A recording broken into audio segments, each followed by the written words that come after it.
Ladies and gentlemen, welcome to the Game Station podcast. Hi, how are you? Hi. Hi. You. How are you, TB? Reasonable, actually. This week is better than last week was. That's always good. Yeah, That's because I of hear you have cinnamon rolls, so that probably I helps. had cinnamon rolls. They are now gone. Oh. But they were delicious, so that seemed to work pretty well. They serve their purpose. Always good to know. Apparently. there was a distinct time period there where they were close to being burnt, and now they're gone. I imagine during like the 20 seconds you were gone, it was just like, all right, we're good to go. They were quite close to being burnt. Like, I would say that the bottom of the cinnamon roll was a little charred. Just slightly. Like, it looked kind of like... Doesn't that make good, it... though. That No, just- that's kind of on the makes it border. much better. That's on the Makes it border that between tiny bit much better. well done Yeah. and burnt. That, you know, Chef Gordon Ramsay would have called you a donkey. he for that. most likely would have. Thankfully, Hey, I'm not known for that. donkey. True. Gordon Ramsay. We're If you so ever want to be on rude. the We're so TGS rude. podcast, We're all let so- us know. We'll let you on here. For no reason. Fact. Done. Get him Fact. on. Get him on. I got questions for that guy. Best. Just saying. I'd seduce him much like Felicia Day. I'd be like, hello, Gordon. He'd be like, you bloody donkey. And then I'd cry and just leave. Shortest podcast ever. No, TB would actually get stuff done. It'd be great. It's true. Like he's trying to do right now. To get Yeah. stuff done. Yeah, I'm checking to make Face sure of determination. the every now and again XSplit random motherfucking mic crackle has disappeared or not. It's hard to know. It's always lovely to see that. We also have a couple of blurry webcams, which is always nice to see today. You know, really good start to the show. Good. Yep. Yeah. In fact, actually 3 blurry webcams. Yeah. Oh, what? Nice. If it makes Yeah. anything better, it looks perfect over here. Yeah, Yeah, it really, looks perfect on my end. Yeah, it looks But I'm not fine. streaming. I Oh. don't know what you're bitching about, really. really, it's just prevention, keeping Dodger from getting more gifts. If anything, keep it up, Internet. You're doing your job. Pretty much Let's vitally go. important that we prevent that from happening. I agree. I'm starting a foundation. I'm apparently a gift factory, so Oh no, stop. I'm not having it. Stop drinking. Stop drinking. That's a gift. Stop it. Just stand still. Don't move. Look, That's a gift. If you Stop it. Yeah. no, Stop I'm of the belief that regardless of what happens, it's getting gift anyway. So who cares? It's true. We should start charging them for that. Like, there's been people that have been sued for easier stuff than that. Like Nyan Cat and Yeah. references Yeah. in Scribble Notes. It's like, sure why we'll the fuck touch do you on have the that right later. to rip off our podcast with your bullshit Tumblr gifts? Why you know, they don't have the right to use Nyan Cat or some other shitty internet meme. You definitely don't have the right to use our gifts. So fuck you.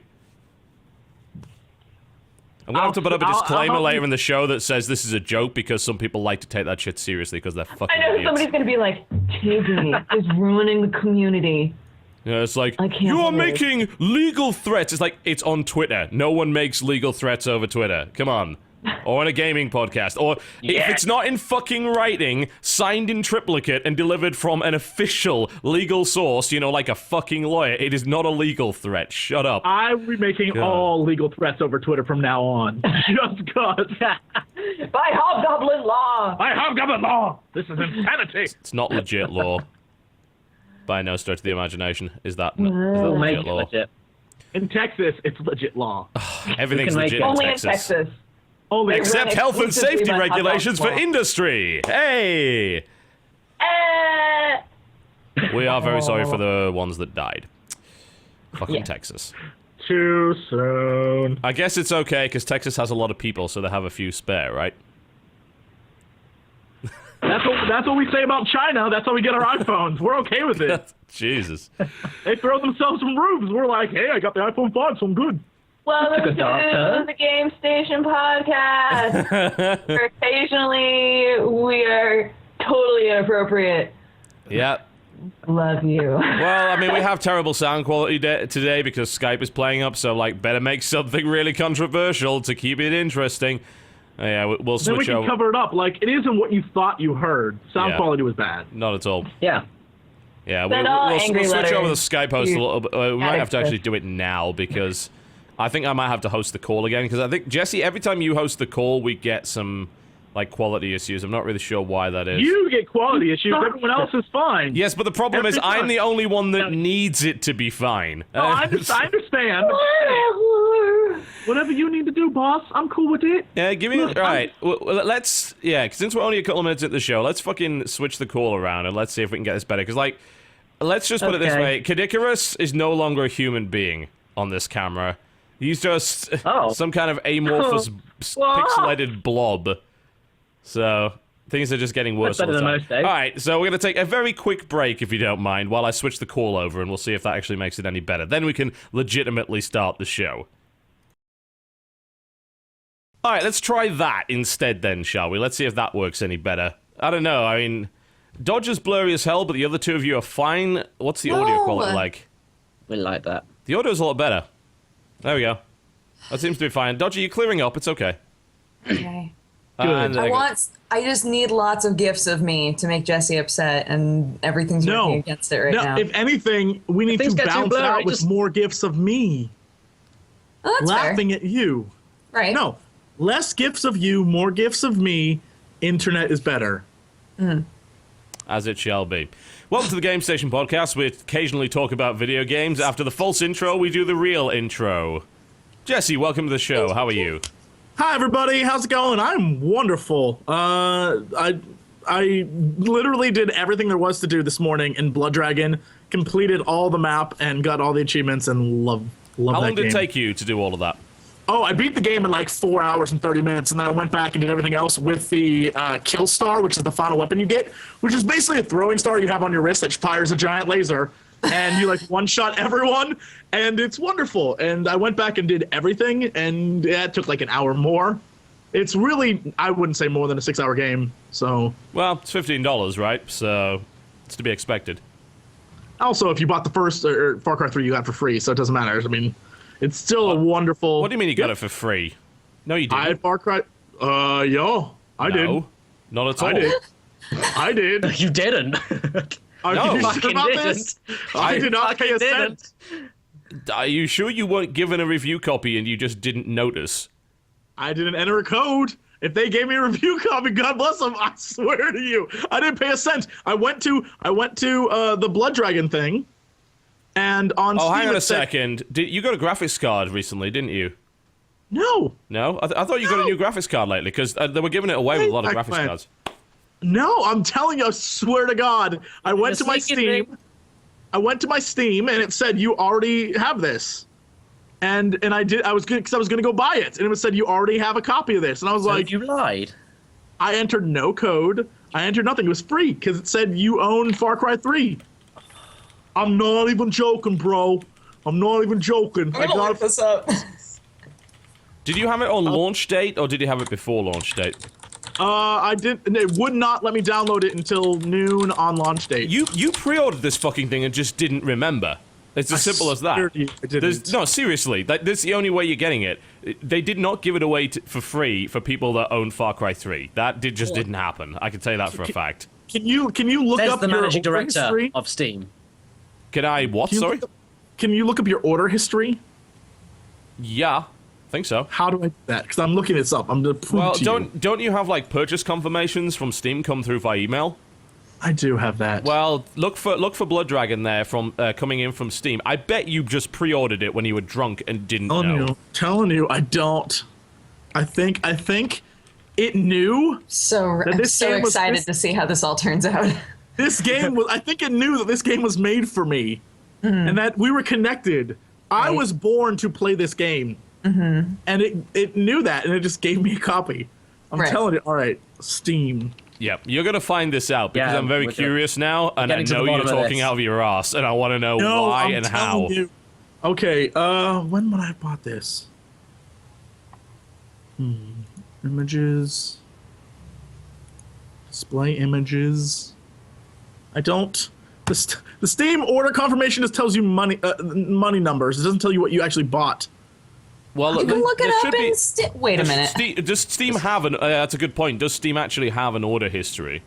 Yeah, inside of Steam, you can Does look it? it up. Do Yeah. you want to Where? tell? Do you want to tell them I'm, how to do I'm that? opening it right now. I'm trying to figure it out. Fantastic. While we do that, let's just introduce our guest, Caddicarus, also known as James Caddick. Welcome to the show. Hello, thank you. Greetings. Thank you. Stop it. Hi, everybody.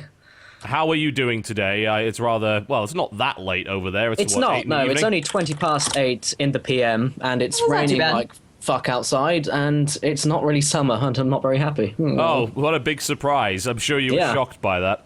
I was hideously shocked, woke up, and just gave up on life. Yep. Sorry, I can't hear you over the sound of the glorious sunshine that's outside right now. Oh, it makes noise over there. Yeah, it does. It's quite Oh. strange. What's the noise? It's mostly the Star Spangled Banner on loop.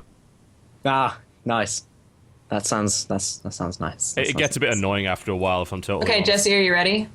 Oh, Okay, so you go up to where it says your name's account with the little arrow pointing downward, and you click account details, and it should come up with store transactions, game transactions, licenses, and subscriptions. It should just have a big list.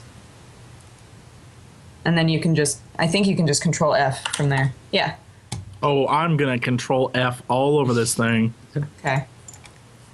Yep. how do we know he's not going to be lying? That's the thing. Well, I mean, he would try to prove a point, but at the end of the day, no one actually believes him, so we're just waiting to find out how this happened. Dishonored DLC, Awesome Knots, Bioshock Infinite. It even has Half-Life 2 Episode 1 Guest Pass, Euro Truck Simulator, Tomb Raider. I have that on my Steam store. Evoland, I have that. Well, Dude, even if dude, you got I it do for not free, have it you've here. got to have this. I don't. And it was on Steam. I think it just showed up in my. I think. Did someone gift I it to you think- and you just didn't notice? No, because it says gifts on here. Right? It would tell. Yeah, gift. Like, Don't Starve was a gift that I got. Like, no, this is. Dude, I'm telling you. I don't even think I own the game. I don't even think Steam registers me having the game. I just have it. It showed up on my desktop one day. Fucking stole it. It knew that I was gonna play it. This is fate. Right. Holy shit! This is fate. bullshit, is what it is. This is like some Buddhist Jesus stuff.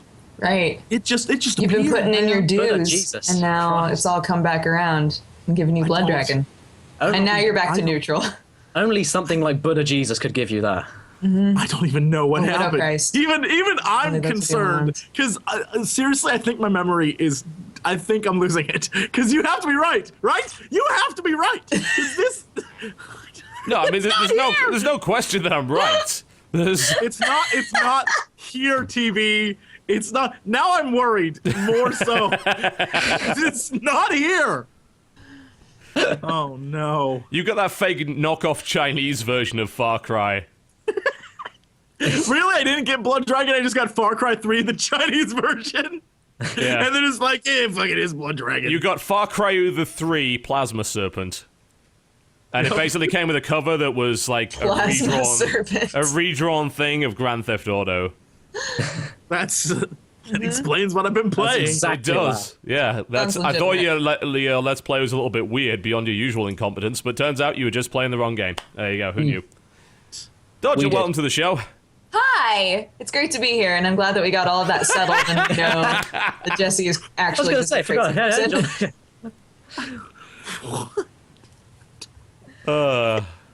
Yeah. What is going on right now? I swear to you. Far Cry 3 Ica Snake. Icar Snake. That's Icar. a dope name. I love it. Somebody This is name your great. band that. The Icar Snake. I'm on it. This is Yes. wonderful. Oh, man. All right, welcome to the Game Station Podcast. We occasionally talk about video games and the mysterious means of which we acquire them. And this week on the show, we'll be looking at, of course, what we've been playing this week for about the first hour of the show. We then generally go into a little bit of news here and there. There's some juicy stuff this week. I'm looking forward to that. We've also got release dates and new trailers. Then we'll go into host topics and then rounding off the show by plugging our stuff as hard, as fast, and as sensually as possible. And hopefully that will convince you to go to our channel and watch ads because we need money to pay rent. And then we'll end the show. And that will be it. That's your next 3 hours in a nutshell planned out for you. If you believe you had freedom in this life, Enjoy. no, you were dreadfully mistaken. We have it all planned out for you. Nothing you can do or say will change it. It's because we are God. We are Buddha Jesus. We are Buddha Jesus. The best part is chat's like, Jesse's finally breaking out of the Matrix. If I was gonna break out of the Matrix, my breakout would be like, yeah, I got a free video game on Steam. That'll show those robots. Why does my brain hurt? You've never used it before.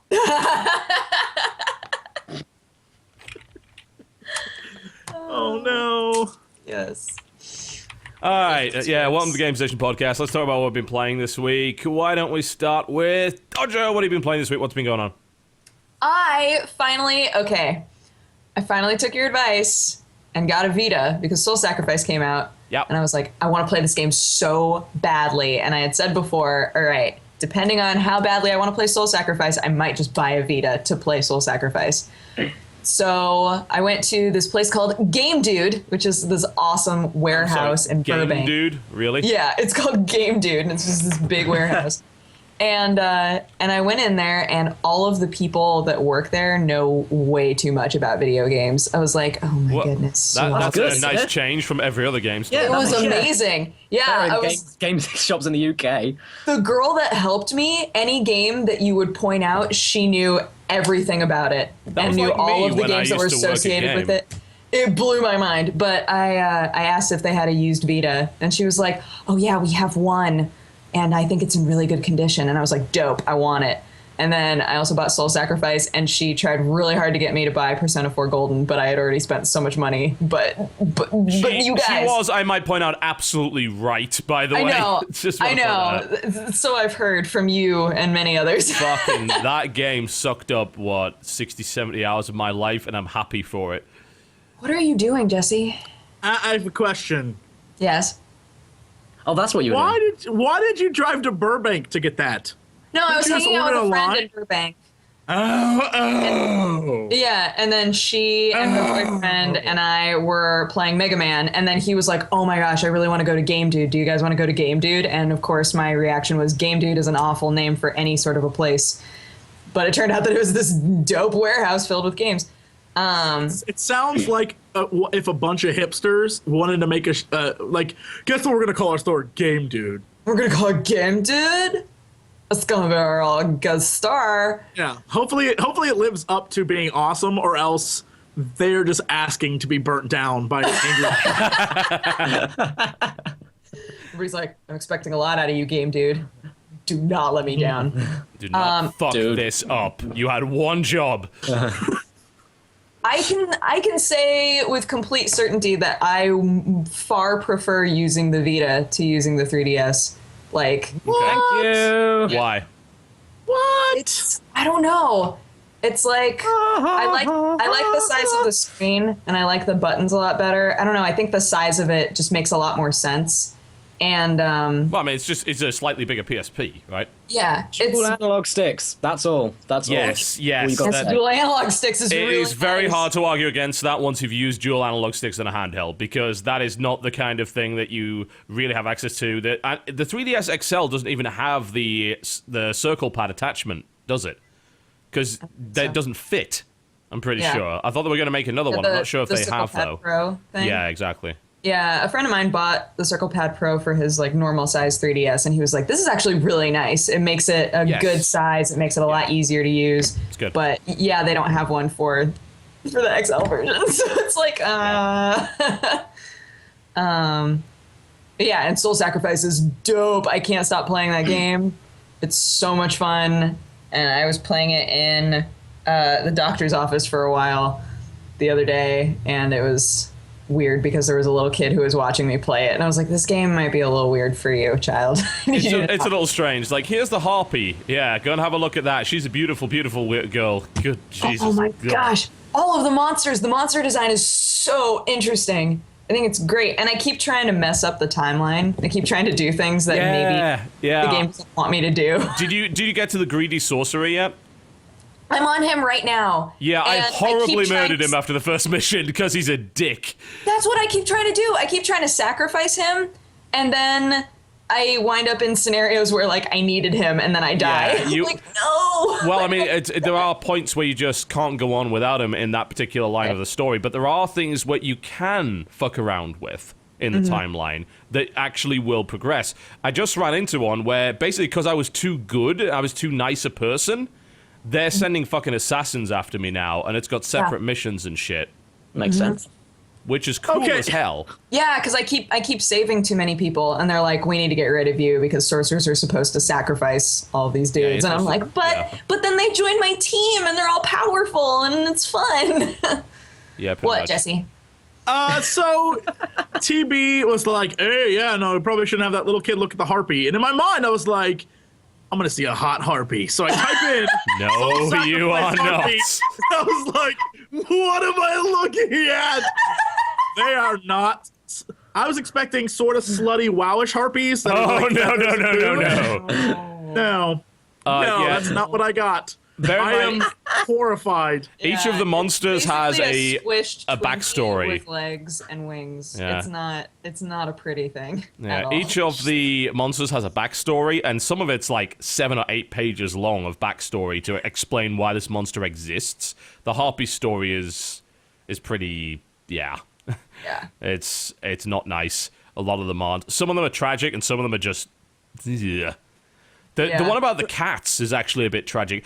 So orcs are cats in this game. In fact, you're kind of seeing some on the screen right now. They look like big, kind of melted cats. Melted cats, yeah. But the reason they are is because of rats. Yeah, they didn't want to be like this, but they had no choice to basically harness magic because the rats became goblins and then just fucking murdered all the cats. And the cats had no chance. So this one cat figured out that they were using magic, so got some of his own, and then they used the magic against the goblins to drive them back, but then they became corrupted by the magic themselves, and then they became orcs. But you can save them, and they are little cats again if you... Yeah, and then there's just like this, it's legitimately like something you might see on Tumblr. There's just like a little circle of tiny kittens just like mew, mew. And you run over there, and when you sacrifice them, you feel like an asshole. Yeah, pretty But much. you can save them, and then they just kind of trot away. Yes. It's Indeed. really fun. Yep. I It's- highly recommend That that. sounds amazing. It's It's, so good. I've been playing quite a lot of it, and there's a couple of issues that I've definitely got with it. The first one being that if you're not into Monster Hunter-esque games, then you will hate Soul Sacrifice because it is essentially Monster Hunter with demons. And I say that simply because the game is very much based around arenas where you are sent to kill certain things. Yeah. There is no open world. The actual RPG aspects of it are in the character progression. There is no interaction with the world whatsoever. None. Like, all of the storytelling is done through the book, and there's some interesting stuff like the ability to change what happened in the past and things like that, and that's cool. But if you want your regular RPG stuff, you're expecting to wander around the world, you're not going to get that. It's not there. And also what I would say is the AI companions are fucking dumb. They are a gigantic pain in the ass. They consistently get in your way. They consistently use abilities that end up hitting you instead of the enemy. And they can't heal themselves. So you have to keep looking after them all the time. And That does bother me a lot. I'm sold. yeah. What a wonderful combination. It was obviously designed with the Japanese market in mind. Basically, it was aimed at the Japanese Monster Hunter demographic. The guys that get their PSPs, play Monster Hunter with 3 other people in co-op. Which is awesome, I might add. Soul Sacrifice is designed exactly around that. Single player, I feel it's a bit weaker, honestly. But it's definitely a really good action RPG. If you're looking for hard bosses and you're looking to develop these crazy abilities and also get immersed in a world that, even though you can't walk around, tells its story really well, then yeah. It's Soul Insanely Sacrifice enough, really I've been looking for a game like that for a while, so you've it out, sold man. me. I'm gonna There go. you go, Soul Sacrifice. Yeah, Soul Sacrifice. Currently out Really right enjoying now it. on PlayStation Vita, and it is pretty legit. Anything else you've been playing this week? Besides my normies like TF2, and I've been playing Guns of Icarus more and stuff like that. Yeah, those of you who don't But know. Soul Sacrifice is the like new baby that Yes. I've just been really happy about. Those of you who don't know, the Guns of Icarus Battle Royale for TGS will be out, I believe, on Friday. I think that's when we have it Friday. scheduled. So yeah, we should be able to watch that. That was actually really fun. I enjoyed the shit I out had a of lot that. of fun too. Yeah, that was that game. there aren't all that many games, I feel, that require teamwork, but don't put you in a situation where all you do is constantly blame everyone else on your team. Because like if you think about really heavily team-based games, you think about stuff like Dota 2 and League of Legends, right? And the problem with those games is you're so reliant. You are so reliant on other people. Yeah. And yet you can do really, really well, and then everyone else screws up, and you end up just blaming them for it. And it becomes really toxic. Guns of Icarus is really cooperative in the sense that I feel that it actually engenders a sense of camaraderie in you, rather than I feel that way too. shouting at people for sucking. And I think it's because like you all have really radically different roles, and you all realize that your ship is not staying in the air unless you work together. You have no fucking choice. No one carries the team in that game, and no one feeds either. You can't. The only way you can die is by having your ship destroyed. Your character in that game is not really a character. They're just part of the ship. Yeah, I think the only time when Jesse and I were... I think no wonder Jesse managed to find a way to die. No big surprise. No. No, I didn't find a way to die. I said, I am a character. He is Sky Captain Maximilian Valentine, Captain of the Sky, sir. And he is a pirate. A sky pirate. What I was going to I'm say... Commodore Biscuit of the What I was Royal going to say Navy. is when Jesse and I were kind of like training for the Battle Royale, the only time that we got real annoyed was when the person who was piloting our ship one time had no idea about the ship. And Jesse was just like, turn, where are you going? Turn, like just vomiting That's all over actually a his fair mic, point. like so angry. The thing about it is that there's a disproportionate amount of effort and skill required in that game because you have four people crewing a ship. The pilot? Yeah, the pilot has got to have a lot more awareness and a lot more skill because you should also have that guy, you know, I don't know how you guys were doing it on your ship, but I was calling targets, I was calling shots and maneuvers, and I was telling everyone, and it was basically like, do this. Like, follow my order or you guys are going to fuck up. Because we had a very specific strategy that required very specific maneuvers, and more often than not, it's actually really hard to do that, especially because you're trying to maneuver around and not crash into shit. So, yeah, the captain definitely has to know more. But I think aside from that, it is a game that is a genuine co-op experience, and it's fucking cool. There's not many ships where you get to fly. There's not many games where you get to fly an airship and fire the guns individually and repair individual components and target shit, like being able to target individual weapons, which actually proved to be crucial, and then like targeting parts of the ship like the engines or taking out the balloon. It's fucking cool, man. I mean, there's not many games that let you do that. Why am I not involved in this? Seriously. Oh my gosh, that game is so Go get the fun. game, man. Yeah, go get the Oh my god. Oh. It's so much fun. It's just airship battles, man. Yeah, Airship that's all it battles is. all day. Airship battles. So great. The problem is that, and I think I assume TB, you were the pilot I on was your flying ship. it, yeah. Yes? The problem that I have is like literally in the time that Dodge and I were playing like testing stuff, I got so fed up with crap pilots. I was like, look, I will learn from scratch how to do this. Yeah. I don't even care if I have to suck at first. I'm not gonna let some idiot fly us around. I was like, I'm done.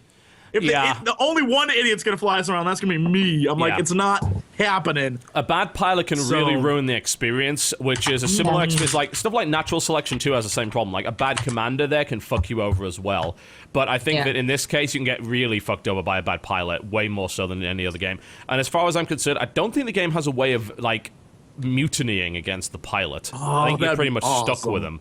That would be pretty good, though. That would be kind of great. Yeah, pretty much anyone can fly it.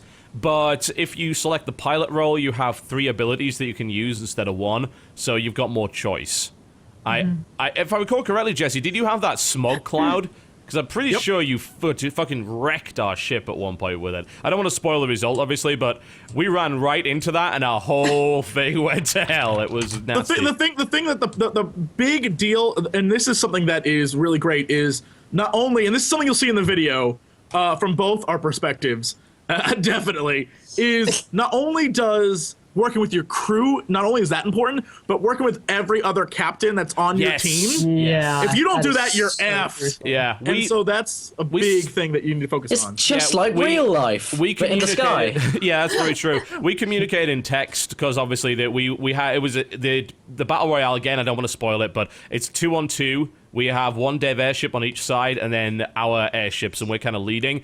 And we couldn't use the chat because it would have come in on the recording, so we had to communicate via text. But I think once we kind of got our roles set up, we actually had a good situation where we were able to cover each other and utilize the different capabilities of our ships to maximum effect. It was, yeah, it's one of those games that I think is a really cool core multiplayer experience that I think everyone should try, because it's really different and you don't really get to do that kind of thing a lot in most video games these days. Yeah. In which It's case, so- I'm gonna get it. In which case, You should. Well, I've already got a name sorted out. Probably, Names are the most important thing. Very yeah, true. probably Yes. Bridget or something. Our ship was called Release the Kraken, so it had to be done. We were the Steel Butterfly, and Yes. we were very fast, and we had big-ass guns on the front of our ship. That you And- Butterfly. 90% of our video is myself and Cry going, "Fire the cannon!" and he's like, "Firing, sir!" It's ridiculous. Oh man, you actually ended up doing good. that. I think we ended up try-harding a lot, honestly. Like, we did do a little bit of kind of role-playing, but let's be honest. It's me, we were in Joe, it. Peanut Butter Gamer, and Kraken. Yeah, it's going to be competitive as fuck. Oh, So- we my team was myself, Dodger, Cry, and Markiplier. Yes. And so we were like, we're all pirates. We're sky pirates. We're role playing this, and the intro, all of it is just silly as shit. We're just like, "It is I, Sky Captain Maximilian Valentine, come to the sky!" And we just our goal was we were trying to get Moonshine to Moonshine Inston. I think that was the name of the town. Yes. For the Moonshine Festival, because the evil Biscuit Empire was in our way, and we had to get they needed their moonshine. That was our mission. I think we had a blast. It was great. And Cry was our gunner, and then Markiplier and I were the engineers. So it was like them going, "Fire at will, firing, sir!" And then it was Markiplier and I going, "Balloon, I'm on balloon. All right, I'm on it. Okay, I'm on hull. All right, do you need help with hull? All right, I'm on balloons." Oh, you guys actually did that? Oh, Wait, man, I actually ordered my guys around for everything. Like, I assigned people on the fly all the time. We imagine that's what was happening. That's pretty much what happened, yeah. I went full on raid leader mode in that. You're like, "Look, my word is law, or you get off my ship." Pretty much. I believe at one point I did say, "Get off my bridge," so everything's fine. Anyway, yeah, that's coming in on Friday, folks. I would strongly recommend it. God. There's going to be points of view available from everybody, all 8 players, which is really cool, and there's going to be a highlights reel on TGS. So I feel bad for people watching our video, because like your video and mine, because it's literally just us like, You were in third person, right? The entire time? no. Are you No? kidding? Oh, you jackass. You could have seen twice as much if you put on third person mode. The problem with third person is on my screen. I don't know. Maybe this is just something you have to get used to. Every time I go third person, the little reticule or whatever that is that shows you forward and back and like where you're going becomes so small that I can't see what it's on. I'm like, F it. I got to go first person. Where it's like I just you're didn't look speed at up. that. That's I what can everyone else thinks. I Yeah, just everyone remembered seen it where I online. was relative to where I was previously, so I don't know. Wasn't really All important for me. you can see on mine is myself and Cry and me just yelling at him like, "Cry, fire!" He's like, "That's fine, Captain." Oh man, So I think there's going to be 2 radically different styles in Oh there. yes. I can't wait. yeah. I can't wait to watch your guys' This videos. sounds like the that's best gonna be thing the ever. best. This sounds like the best thing ever. Yeah, my it kind of goodness. is. It's pretty cool. All right. Anyway, so Caddicarus, so why don't you tell us about what you've been playing this week? What's been going on? What have I been playing this week? Well, here's the thing. Reason I don't know what most of you are talking about is because I work a lot. That's really what I do most days. So only recently I've only got into BioShock Infinite really, and I've got up to Lady Comstock's Ghost, and that's where I Oh, am now. And I'm fucking looking for the 3 tears. That's where I am now. That was the last time I played it. That was about 2 days ago. I just work a lot, so I don't really have much time. Enjoy the stupid ass boss fights. Jesus. I did beat. Everyone was saying that she was like impossibly difficult, and I was just like, she's just nah. annoyingly difficult. She's not certainly not impossible. There's various cheese strategies you can use against her as well, but she is fucking irritating. It depends what difficulty they're playing it on as well. Like normal and easy, it's not even a factor, but hard and 1999, yeah, she's a I've heard, yeah. But yeah, it's pretty damn good. BioShock 1 is my favorite first-person shooter of all time. And yeah, it's a completely different thing. I was very skeptical, but it's all been paying off. And I don't have a fucking clue what's going on. And apparently that's good. So it should piece together towards the end. Yeah, we need to be careful about spoilers, by the way, because obviously some people haven't played it yet. Yes, so that's a very good point. Well, I haven't got much past Here's something that I would suggest. Yeah. If when you finish the game or when anyone else finishes the game, I would post a link, but I'm just gonna say go look it up.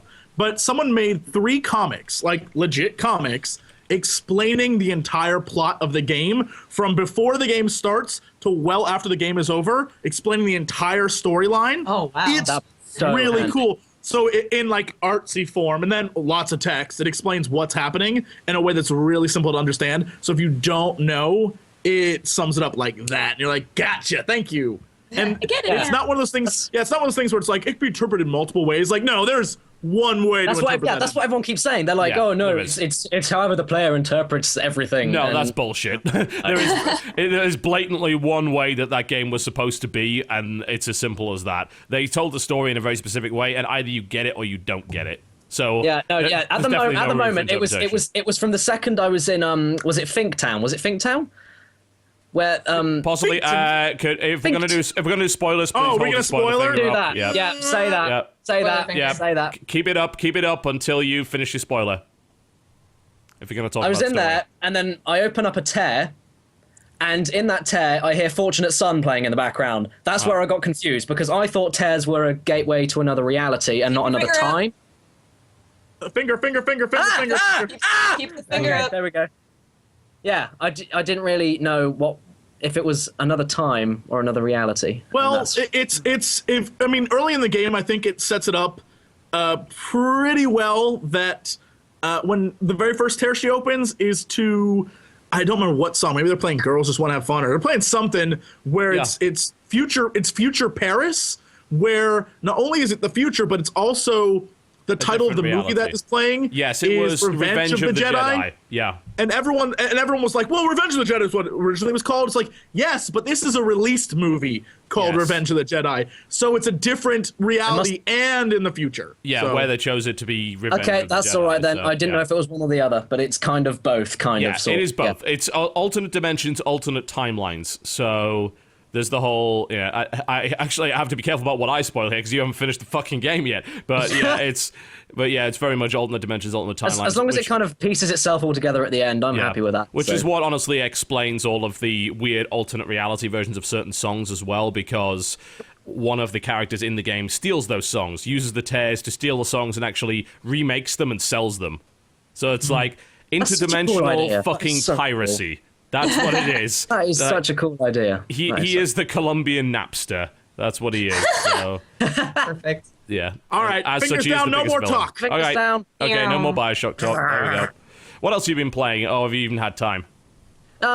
Pretty much Bioshock Infinite, and I picked up after very low review scores. Touch My Katamari on PS Vita. Okay. And I can see why I got the low review scores. Why is that exactly? Why is it exactly? It is because, oh my god, they basically. I'm sure you know how every game looks and every game sounds. Soundtrack isn't very good. That's one thing. For as weird as Japanese pop is, and the king has a moving real face, which What? is the scariest thing. If you look up an This image, is it's terrifying. freakiest. It's actually Whoa, it's whoa. terrifying. He like does this. That I'm not okay with that. And it's and the home world is basically just on the king's head, and you just kind of go on a roll, and that's it. You go forwards and backwards, and that's it. There's nowhere to explore. It looks really bad. It looks like some sort of 90s beta game. It looks like the first ever Katamari game, but like beta. It looks really weird, and it doesn't have the charm. It just doesn't have the. I mean, the plot of the game is that someone on Earth said that the king wasn't as badass as this guy's teacher, and he's not having that. So, yeah, I mean, honestly, that's the story. He did get compared to a teacher. Yeah, Like, no, my he got- teacher is more badass than you. It's like, and it's got its weird like cutscene thing, and it's just like, he's like, it's like this like family, and it's like, hey Dad, is the king more badass than you? And he's like, yes, son, of course he is. And then the kid's like, well, how about my teacher? And he goes, I'm not sure about that. And then the king's just like, and then that's the plot. That's the beginning. I need to meet this teacher because he sounds awesome. It's just And he just has Actually, this- I'm not gonna lie. Actually, I like the premise of that game. I do saying- because it's so It's saying weird. teachers are badass. Is what it's saying. Education's cool. Boom. It's That's what cooler it's saying. than in the end, it's a cooler great than- message. Yeah, it's cooler than gargantuan kings that rule the entire universe and have their crotch bulging out every second that they can. Yeah, Knowledge is power. Suck it, king. yeah, that's just the yes, yeah. But that's pretty much all I've been playing recently. In everything else has just been trying to make a living somehow. So that's sadness. But yeah, so that's what I've been doing. Jesse, what's been going on in your life? Actually, Oh my I actually don't give God. a fuck about your life. Tell me about the game. I you've been know. playing. I Just know. want to you make that don't. clear. I have been having a massive like in the middle of doing what I normally do with videos. When I edit, I pop on my 3DS and been playing Fire Emblem.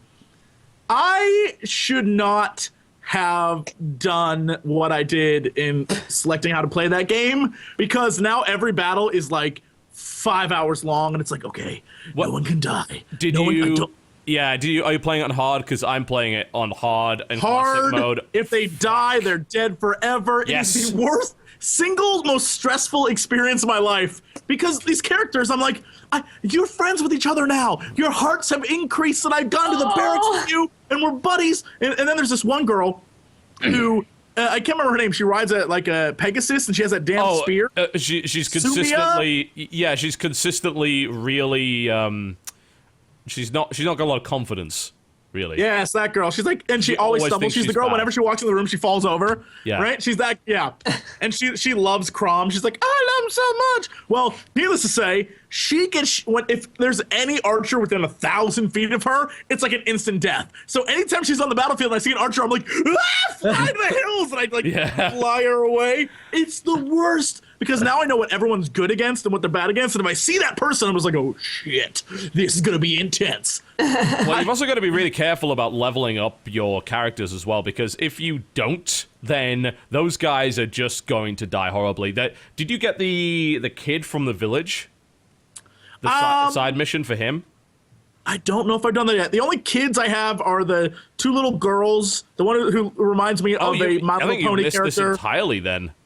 And I have the little boy wizard who's like, I'm a wizard. Okay, maybe you haven't got him yet then, because he's on a side quest. You don't actually have to get him, but if you do, he is really hard to deal with because he starts with basically no weapon skill. He can only use a bronze lance, so he hits like a kitten, and he also wears a tin a saucepan on his head, and all he wants to do is make his village proud. But he's so bad at it.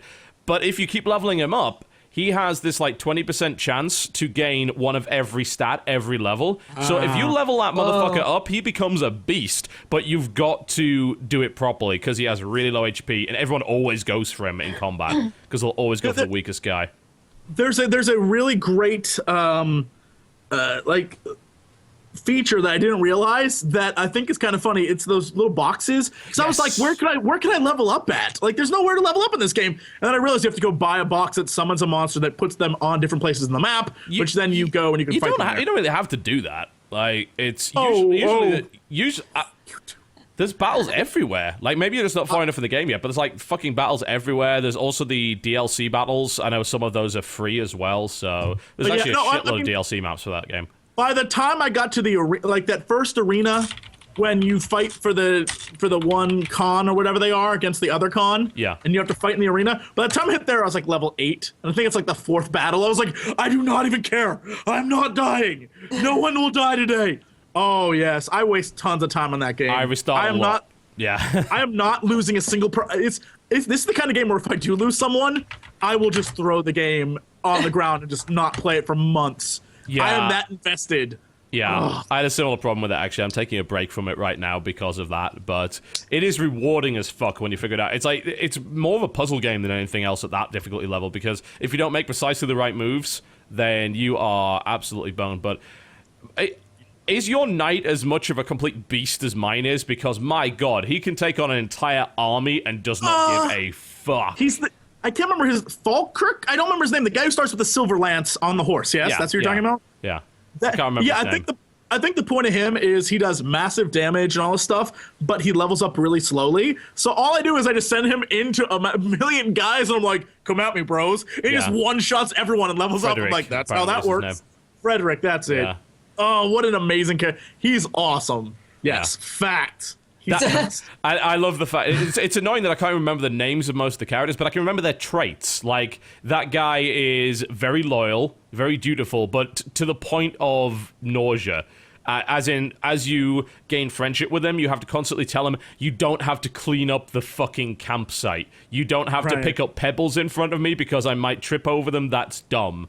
So yeah, he's everything good up to the fact that you don't remember what his name is. Yeah. Right? Yeah. Also, he's a bit of a dick in the sense that, as people accurately mentioned in the chat, he is one of those characters who's a bit OP at the start, and as a result can really suck up a lot of experience. So you can end up having him there, but then everyone else is underleveled, and then you're completely fucked. So you gotta be careful. Yeah, I was gonna say that's one of the problems that I had, which is why I had to keep going to level. So I got him to like level 5, and everyone else was like at 3, and I was like, this isn't good. Yeah, you gotta be super careful with him. Like, I'm actually tempted to take him out of my army because he just sucks up a lot of experience. Apparently, according to that, this is a thing in the series that there's one like that. They call them crutch characters, and they just hog experience because if you use them too much, then you're in trouble there. But yeah, I mean, that game is really good. Like, it's the best game on the 3DS as far as I'm concerned, and there's way more cool stuff coming out of 3DS as well. It's actually becoming a really great platform now. I'm really involved with their relationships. So when characters are introduced, in my mind, I get like, oh, this is how the story's supposed to go. So I'm trying to remember what the French archer's name is. Yeah, but when he and then they fucking die. Yeah, immediately. That's right. So this French archer, I don't remember his name, but he falls in love with his girl named Sully, or at least the first time he meets her. And Sully is basically the Brienne of Tarth of this game. She's just this big butch woman who is a super fighter, and she like doesn't get love. And so he falls in love. He's like, my lady, and so I was like, I need to keep these two together always. They're like a relationship, and he is just all over her, and she's like, I don't even get you, bro. And it's like, yes, this is such a good story. I am loving this game. It is wonderful in every way. Yeah, cool as shit. Very, very, very much worth taking out. I would strongly recommend it. It is a massive core game killer app for the 3DS. It's one of the best games Nintendo's made in a long time as well. So, yeah, you should definitely buy that one. Yep. All right. If the 3DS comes down in price in the UK anyway, I can't really get a cheap one. Yeah, the problem with the DS games in the UK that I always found as well is that there was a time when DS games in the UK were twice the price of in the US. I remember going to the US for the first BlizzCon, and I actually bought a DS then, a used DS, and the games were like $20 to $25. I'm like, what the fuck? Shit. I go back home and they're like 30 to 40 quid. Like, yeah, they are. They are. I don't know what it is about portable games in the UK, but I know portable game prices have been rising in the US. 3DS games are, I know first party 3DS games are what, $40 most of the time? They're like 35 to 40, yeah. Yeah. And so it's a bit closer, but still, because you're paying like 35 quid for a Nintendo. Yeah, it's ridiculous. Did you say earlier that you used to work at Game? Yeah, for like 3 years, a long time Jesus ago. Christ. I worked at Game. Yeah, I will just say your bundle offers, they're not very good.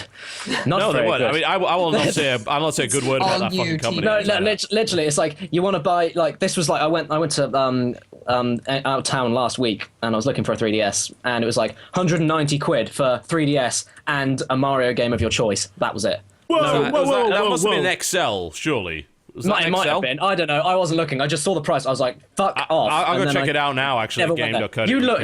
Well, everything online is usually cheaper. This is what's weird. Like you look up things online usually, and then you go into the shop, and then the retail is just completely different. Yeah, because I mean they've got to compete with shit like Amazon, right? So yeah. Oh man, That is crazy. The price, 190, because having just come back from there, 200 what is that? quid for 3DS XL with Luigi's Mansion. So that's like $300 is what that would be? Yeah, it might even be more than that, actually, now. Because my XL was 187 at Best Buy. What? Yeah, so and that's basically you're paying double to get the exact same thing. Yeah. That's insanity. That's actually very common. The UK console prices, there's a reason why a lot of people buy used consoles in the UK, because UK console prices, I think, the only place that's worse is probably Australia. We get the most expensive fucking consoles you can imagine. Yeah, I remember my PS3 brand new about 5 years ago was about 350 quid. It must have been something like that.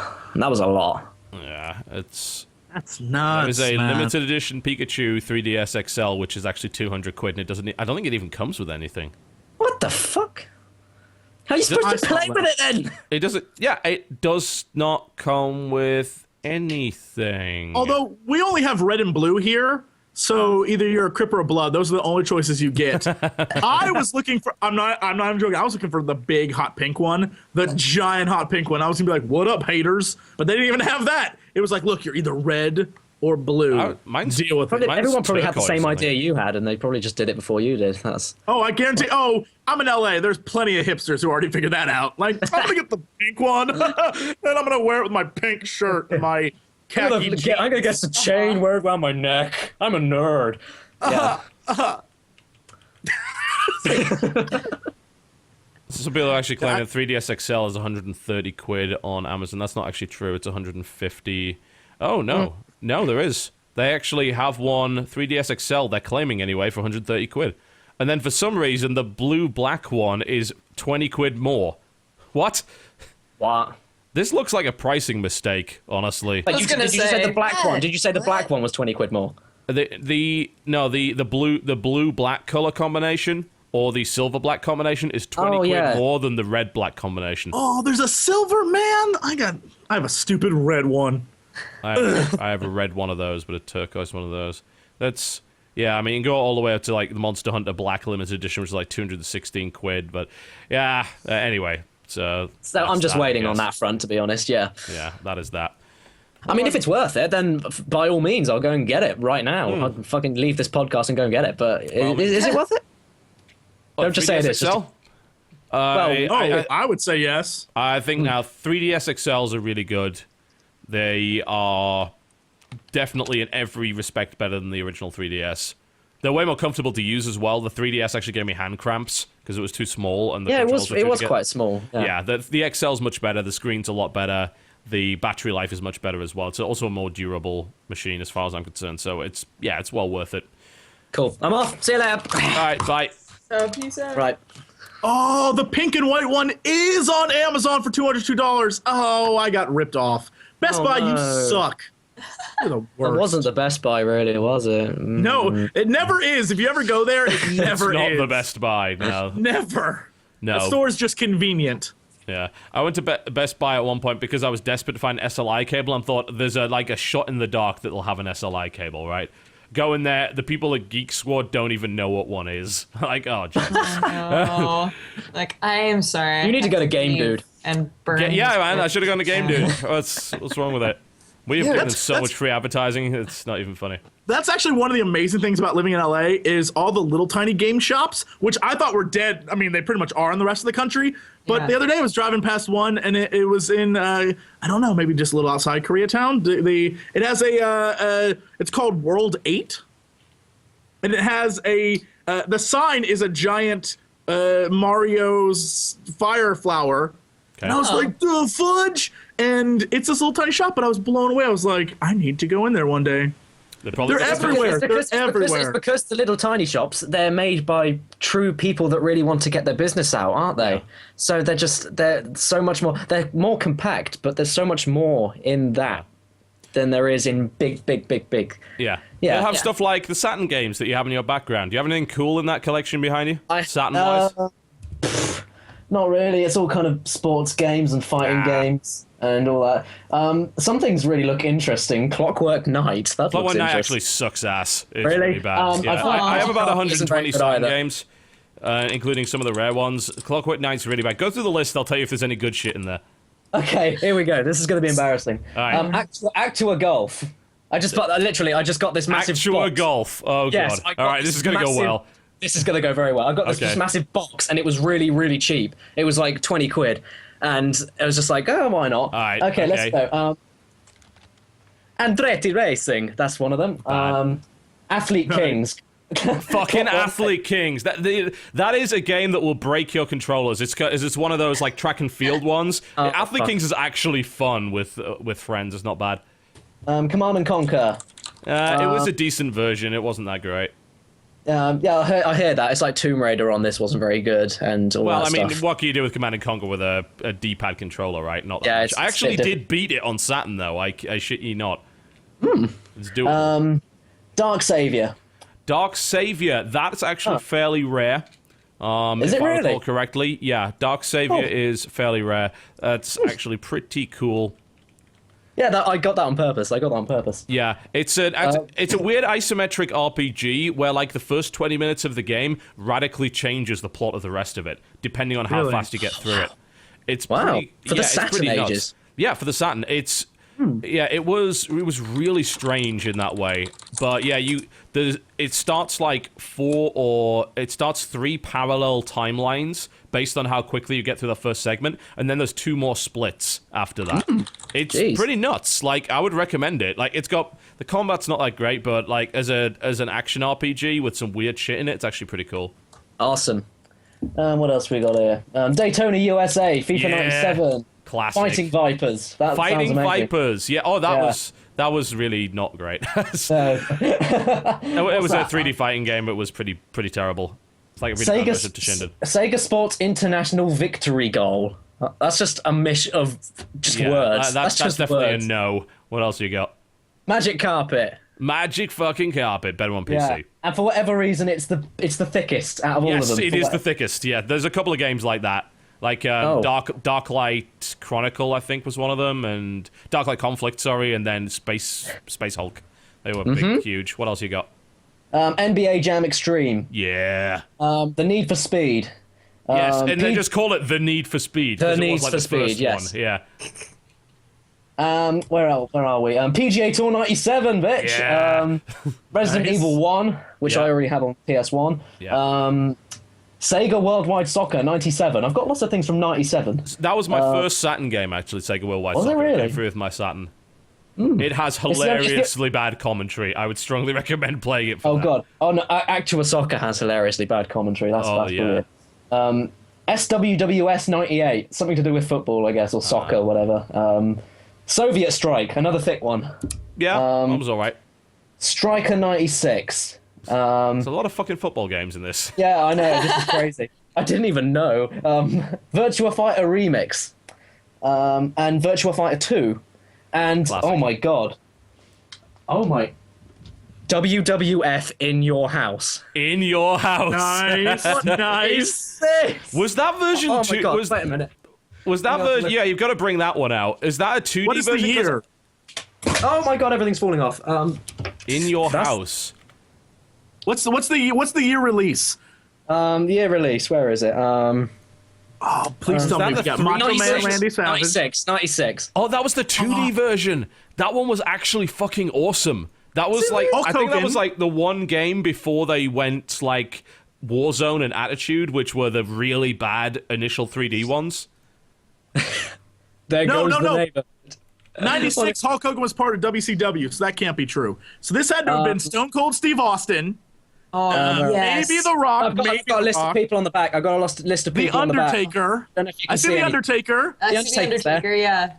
Oh, is that who's that? Is that Kane? Who's on there? I see the Ultimate Warrior. Oh goodness! Who's that? I remember the gold guy. I can't remember his stupid name, but he was horrible. I don't see Stone Cold anywhere on there.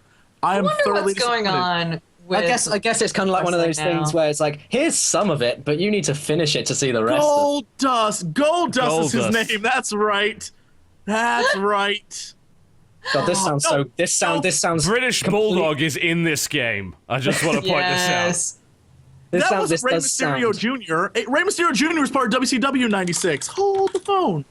No, think. wait up, guys. Because 96 was when WCW was really good, because that's when they had Goldberg, and they had Roddy Piper, and they had the NWO, both NWO Normal and Wolfpack, with Hollywood Hulk Hogan. Oh my god, that was the time. WCW was the best in the 90s, and then it just died. Then it died.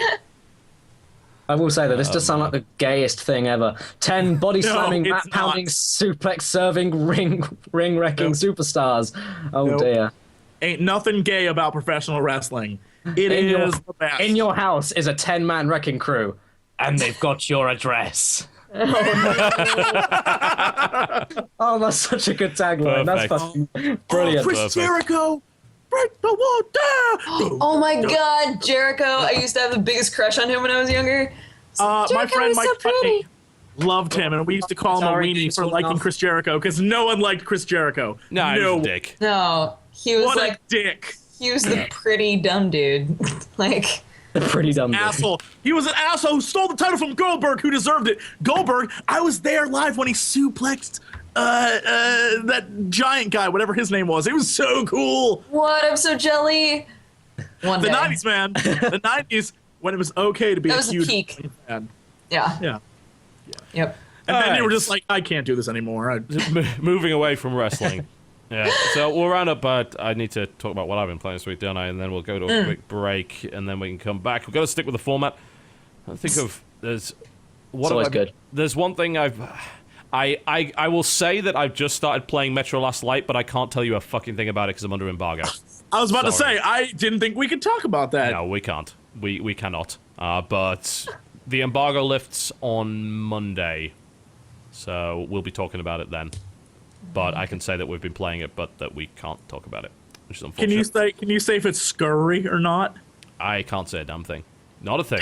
Not a thing. I literally just Oh. loaded it. I haven't played it yet because I've seen the videos, and the videos horrify me. Like, I don't need no Really? little sewer monsters. I don't need no sewer monsters coming at me. Yeah, I don't want that. Can't say a thing. Can't say a thing about that. Don't Starve. Been playing a bit more of that. I decided to Still revisit haven't played it. that. Yeah, I revisited it because like when I did it early in beta, it was a completely different game. That game fucking frustrates me so much.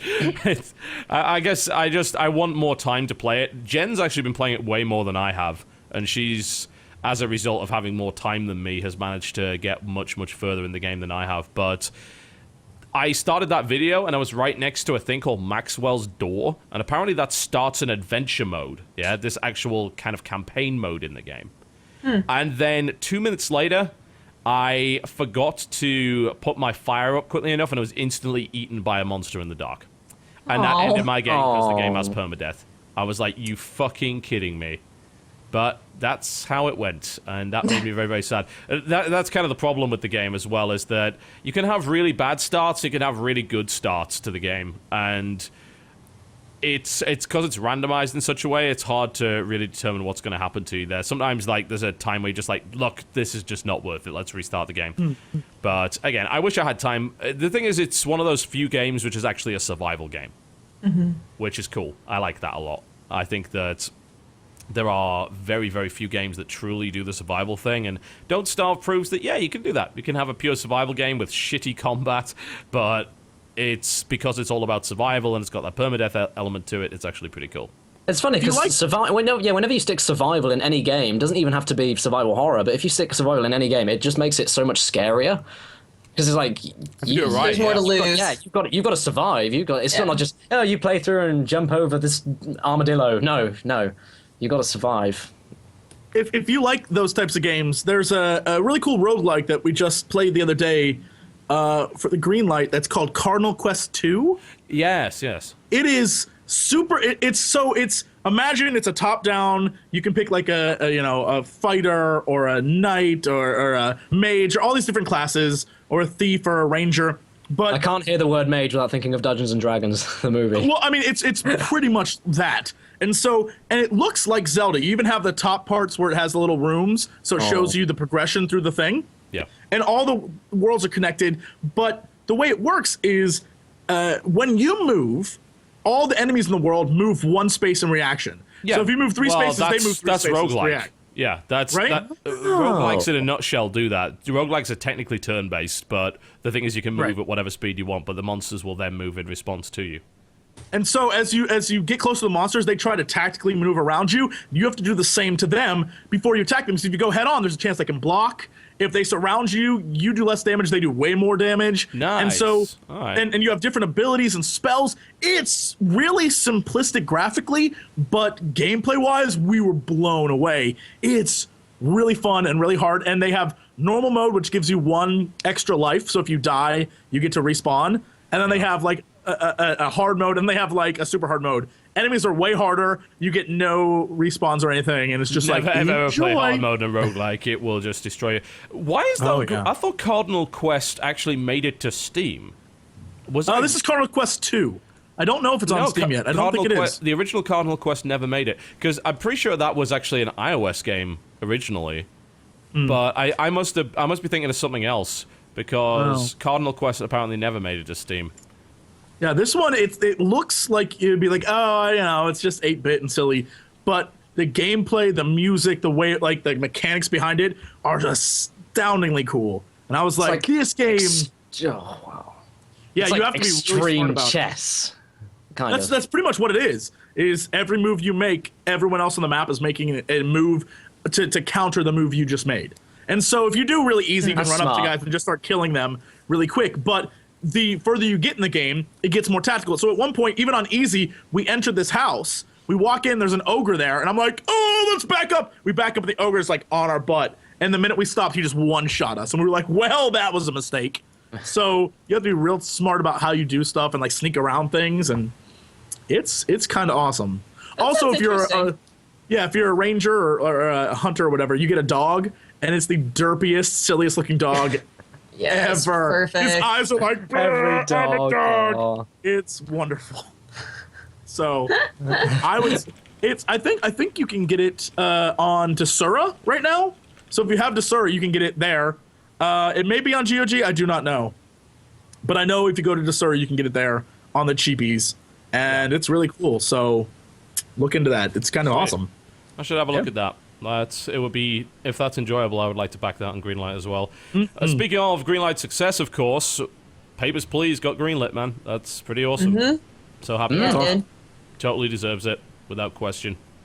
Yeah, and that's a game that isn't graphically impressive, but the mechanics and the gameplay are really fun. I think that's Tells a something great story, people, people need to get over themselves real quickly about the whole, like, all the games are 8-bit and dumb. When you're The thing is, that's not even developer working 8-bit. by yourself, That's like old Yeah. school PC style. when you're working by yourself, that's the best you're gonna get. When it's like 2 dudes, look, there's a Yeah. reason why some games cost $12 billion to make and then get canceled when they only make $1 million. Yeah. This Well- is the opposite end of that. Well, I mean, if we look at it right now, the way that the games industry is arguably crashing, or at least in a slump, and then you've got people saying, well, oh, our game didn't sell the estimated. We had to constantly revise our estimated sales. Like, yeah, this is how Yeah. many you needed to sell to break even. If you need to sell 5 million fucking copies of your game to break even, then stop developing games that cost that much. Because you're not going to do it. Unless you are Call of Duty or Assassin's Creed, you are not fucking selling 5 million copies in the first month. It's not going It's to weird happen. how some of the it's weird how some of the games that the companies make are smarter than the people that made the games. That's very true. If you think about it, it's weird, isn't it? It's pretty dumb. Hell, you want to hear about failing titles? Play fucking Game Dev Tycoon. Jesus, you keep dying in that. It's like, why am I not making any money anymore? Because that's the reality of it, That's unfortunately. real life, yeah. Yeah, but, you know, we've talked about this many times before, the notion that there's simply being too much money thrown at games right now, and they're not making enough money back. It's not a sustainable business model, and as a result, things need to be revised. You know, they need to look at efficiency. They need to look at the way that they're designing their games. Do you need 300 people to make your game? Why? Tell me where those people are and what they're doing, and then we can maybe look at it again and say, could this be made with 50? What would the compromises be? Because I don't mind having less graphically impressive games, or even games with less content, as long as they're priced appropriately, as long as it's sustainable. The problem is right now you can't take a risk. You can't afford to. I can enjoy more PS1 games than I can PS3 games, and that's it. That's just the way it is. Well, there are classics on that. There's no question about that. But like the last couple of years, there's not a lot of risks being taken, and when they are taken, they don't get rewarded. I mean, it's a it's a problem, I suppose, with both the audience and with the developers themselves, in the sense that the audience doesn't want to buy these games, and the devs don't want to make them because no one's buying them, but no one's buying them because they don't exist, and blah, blah, blah, you know. It's a pain in the ass. Pain in the ass. It's quite sad. Yeah, it is. If I've been playing anything else this week that's really worth talking about... I tried to play Star Trek, I really did, but it's so fucking terrible that... Oh, okay, then I was thinking about getting out because I love Star Trek. No! But, okay. If you love Star Trek, do not buy this. It may very well be the worst Star Trek game ever made, and that takes a lot of effort. So it was like, oh, it's all the people from the 2009 cast, and I was like, oh my, this could work. This could work. And no. Everything I've played of it so far, I fucking despise. Like, it may very well be the worst game that I've played in the last couple of years. So, yeah, I would not suggest you do that. I'll just settle for the movie. I'll wait till that comes out. Oh my god, I can't wait. I'll watch that, yeah. That's tomorrow! Can't. But you get it early, go, just die. Just Oh die. yeah, we do! That is so unfair. I'm probably not gonna watch it tomorrow though, because it's gonna be so busy, so... Yeah, God, that sounds horrible. So I'll probably give it a miss. So until you guys can see it, that's probably when I'll see it. What else? Played a bit more StarCraft. Continuing to ladder on StarCraft. Think I'm kind of finally breaking through some of the problems I've got in my gameplay, so that's pretty cool. Some of the new maps are nice and exploitable. There's this map called Clontus Maya that has a fucking little bridge. It's this tiny little narrow bridge that only a couple of units can go across at a time. It is ridiculously exploitable as Terran. It's so funny. I put mines on the bridge and everything dies when they're trying to cross it. Or I was fighting a Zerg player, and I knew he was building a lot of Lings and Banelings, so I put all my Marauders at the front, big, tough, stompy units, to soak the damage up, and all the Banelings just ran into them and all died. And it's like, this is hilarious. Please make more maps like this. But yeah, I'm feeling better about that. I'm continuing to get better, I think, although I got cheesed hard last night, so... But that happens. I like, lost to 4 Protoss all-ins.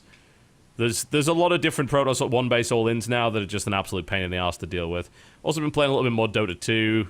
Yeah, that's just kind of trundling along the usual way of things.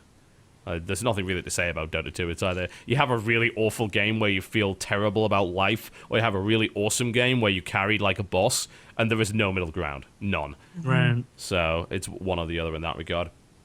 Aside from that, I think that kind of about covers it for me, really. I don't think there's anything all that interesting that's kind of on my list right now of stuff that I've been doing. So there you go. That's it. That's what it is. Magical. Awesome. Time for a break, I think. When we come back after the break, we'll be talking about the news, releases, and upcoming trailers. You are watching the Game Station podcast, ladies and gentlemen. Do not go anywhere. We will be right back. Ladies and gentlemen, welcome back to the Game Station podcast. Hopefully you enjoyed that Soul Calibur 1 music, which was awesome, I might add. Let's play a bit more of that later on. Soul Calibur. Fuck yeah. I played those games in forever. Because Soul Calibur 5 wasn't very good, but aside from that... Yeah. God, the story mode in that game was dreadful. What the hell did they do? I feel like I'm spoiled at this point in terms of story modes on games like that. And fighting games, well, NetherRealm's kind of the king of that right now, aren't exactly. they? I'm just like, but Soul Calibur nobody's was the one done it that kind of, at least to some degree, did it. And they did that whole campaign mode where it wasn't just fighting, like they'd throw a bunch of different conditions at you and shit like that, which is really awesome. Yeah. But Soul Calibur 5 was garbage in that regard. It started you with a bunch of characters you didn't care about in any way. The way that they told the story was dreadful. I don't know what the hell they were playing at with that. Yeah. That did not... I didn't even care about any of the characters in Soul Calibur 2, and that was just fucking awesome anyway. So yeah, that's when you do it right. Yeah, 4 was pretty good. I liked 4 a lot in that respect, but... Yeah, I think 2's probably the peak of the series, let's be honest. I think that was the best fighting-wise. It's the only one I've got, so that's good. Fair enough. That's reasonable there. You nailed it. I still remember I don't even know what they called it, but there was like this big conquest mode in Soul Calibur 1 where you went around the world and you get points to unlock fighters and art and shit, but you have to do all these crazy conditions. Like, there'll be one where you're poisoned, your controls are backwards, fight 5 enemies, and shit like that. And that was great. That was awesome. I love that. Yeah. Best. Sweet. Okay, so let's get on to the news, shall we? This week, there's a few tasty topics. I have to say. they Is did taste nice. there any particular preference from any of you as to which one you'd really like to tackle first? It's up to you. No. No? All right. Not really. There's lots of good ones, so I'll let you choose. I'll pick it. All right, you want to talk about Star Wars and EA then? Let's talk about Star Wars and EA. Yes. All right, so there was an announcement a couple of days ago that EA has got an exclusive deal to develop core Star Wars games. So by core, we mean not on mobile devices, right? Disney is retaining rights to do that. So they want to be able to develop their own mobile stuff. So if you're going to have Where's my water Star Wars edition or something? Bantherville, you know, a Banther clicker, that would be good. Right, Or, right. you know, Nerf herder simulator, that would be ideal. That Yes. all of these What all things these would happen. games? Yeah. Well, you know what would be great is if they did like a Simpsons tapped out thing, but they did it in Mos Eisley, where you had to develop your own wretched hive of scum and villainy. Yes. Yeah. want that. That would be kind of amusing. But yeah, Disney is keeping hold of that, but they want to give the core titles to EA and the developers under EA. So far it's been announced that the games will be developed on the Frostbite 3 engine, which is pretty much everything EA is using right now, and they're also going to be giving them to DICE, Visceral, and BioWare to develop. And in the press release, they also said it would be entirely original with all new stories and gameplay, though they may borrow from the films. Didn't necessarily mention any expanded universe stuff, so I don't know if they're going to be drawing from any of the novels or material like that. They might just make shit up in consultation with them. But, yeah, that's the situation. So EA has it, DICE, Visceral, and BioWare developing. Thoughts, Jesse? I mean, Thoughts, Dodger? The end. seriously, Yeah. we don't know anything. Like, I mean, we all have some feelings about EA. So, I was but expecting Star Wars Olympics or some Well, shit. I'm more interested in. I mean, EA publishes. They aren't going to develop these games, right? No, I mean, they own DICE, So, Visceral, BioWare, and a bunch of other development houses, so... right. Yeah, but I can't say. I mean, until I know exactly what the devs produce. I mean, EA will find a way to destroy it in some way. But I'm hoping what is created is what is actually a quality product. Who knows? I mean, I'm going to give them the same benefit of the doubt I'll give Disney. Look, you can't screw up the Star Wars IP more than it already is. So enjoy. Free reign, go. You've got no hurdle to jump. Just Right? make it I don't up. know. A Star Wars Farmville would be like a new low, I think. I'm going to go on a limb and say there probably already is one. If there's a Star Wars... some fan-made Flash game or something. If there's a Star Wars Angry Birds, I'm pretty sure there's nowhere to go but up. That's true. That's true. Well, you know what upset me, actually, is that people lashed out against Star Wars Pinball when it's actually one of the best Star Wars games that's come out in, like, the last 10 fucking years. Isn't that a bad sign, though? Well, no, because, I mean, Star Wars Pinball and just, like, themed pinball stuff in general, a lot of the licensed pinball machines are genuinely really good. Some of the best pinball machines are stuff like Addams Family, stuff like Star Wars The Next Generation, and some of the Star Wars stuff as well was pretty cool. So, Star Trek. Star Wars: The Next Generation. Star Wars The Next Generation. Yeah. That's movie 7 is what that is. Absolutely. Yeah. Yeah, Star totally, Wars The right? Next Generation. A There's a massive cameo collab. from Babylon 5, just kind of swings in the background. The entire fucking space station just appears for a couple of seconds. The turns ship out is that actually they're just all- from yeah. Farscape. Yeah, and then they turns out go, they're all that's in the no same moon, and then it universe. disappears, and that's it. Like, that's no nothing. Actually, one of the oldest pinball machines that I remember playing way back when is at in my old hometown at a Buffalo Wild Wings B-Dubs. They had a Indiana Jones and the Last Crusade pinball machine. That thing took more of my quarters than I don't even know what. Because not only are you playing and getting the Indiana Jones theme, but then you have that one German like, "We will stop you, Mr. Jones." Like, "No, you won't, bitch." It's like, it's so Yeah. good. Pinball, bring that back. That's My dream. Well, is it's to not one day dead. have lots of Pinball is very, very popular, but it's Zen popular pinball. on iPads and iPhones now. The Yeah. problem with pinball is it's fucking expensive to build and maintain a pinball machine. Really Right. fucking expensive. So there's no way you would really make the money back on pinball machines these days. But pinball is really popular now on mobile devices. I've got a shitload of pinball games on my iPad. They're great. Just make more themed kind of video game skins and themes for Zen Pinball or something like that.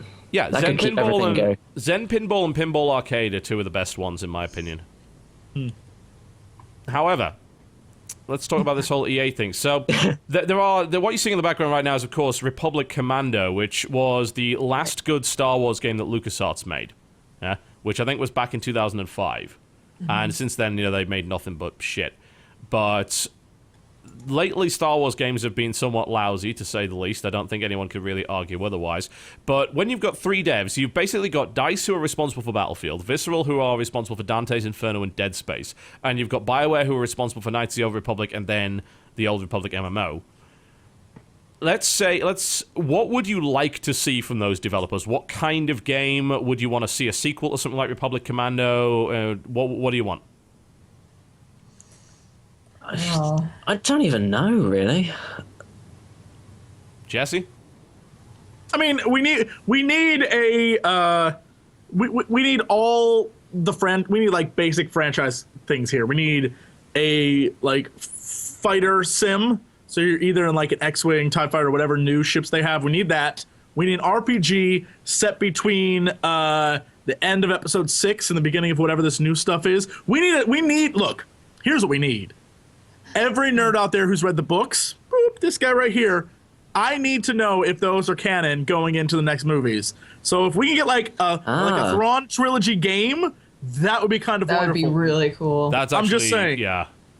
Something like that where we can see, because there's a lot of books. Some of the newer ones are kind of garbage, but the old ones, like the ones that came in like trilogies of 3, that were like basically the first 5 years after episode 6. If we can get those as like legit things, I'm cool with that. At least we know that there's a story going into this, because they bridging, said, because I think Harrison Ford, didn't they say he's in, and so is Carrie Fisher. So that couple, I mean, they have kids in the books who are freaking Jedi. So, that would be wonderful.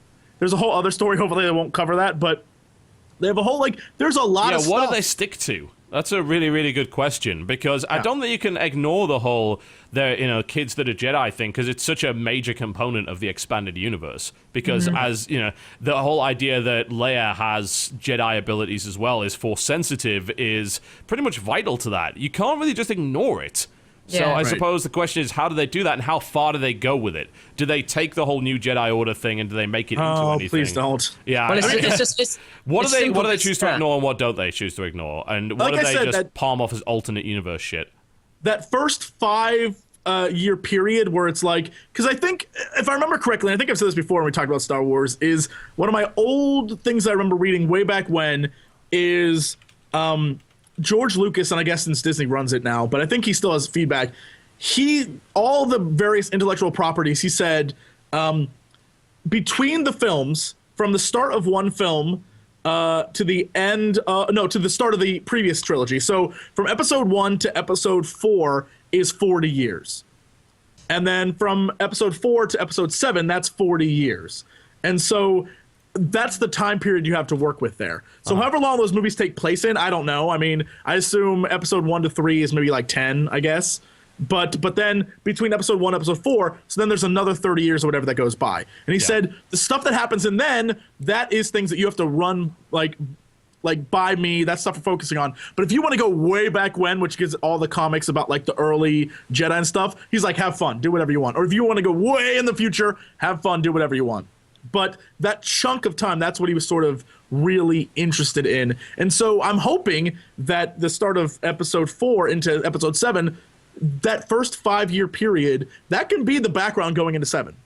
Because you have like what happens immediately afterwards and how Luke learns to like recreate the Jedi Order, and you have the Thrawn trilogy, and then you also have the remnants of the Empire trying to do all sorts of different stuff and constantly failing, of course.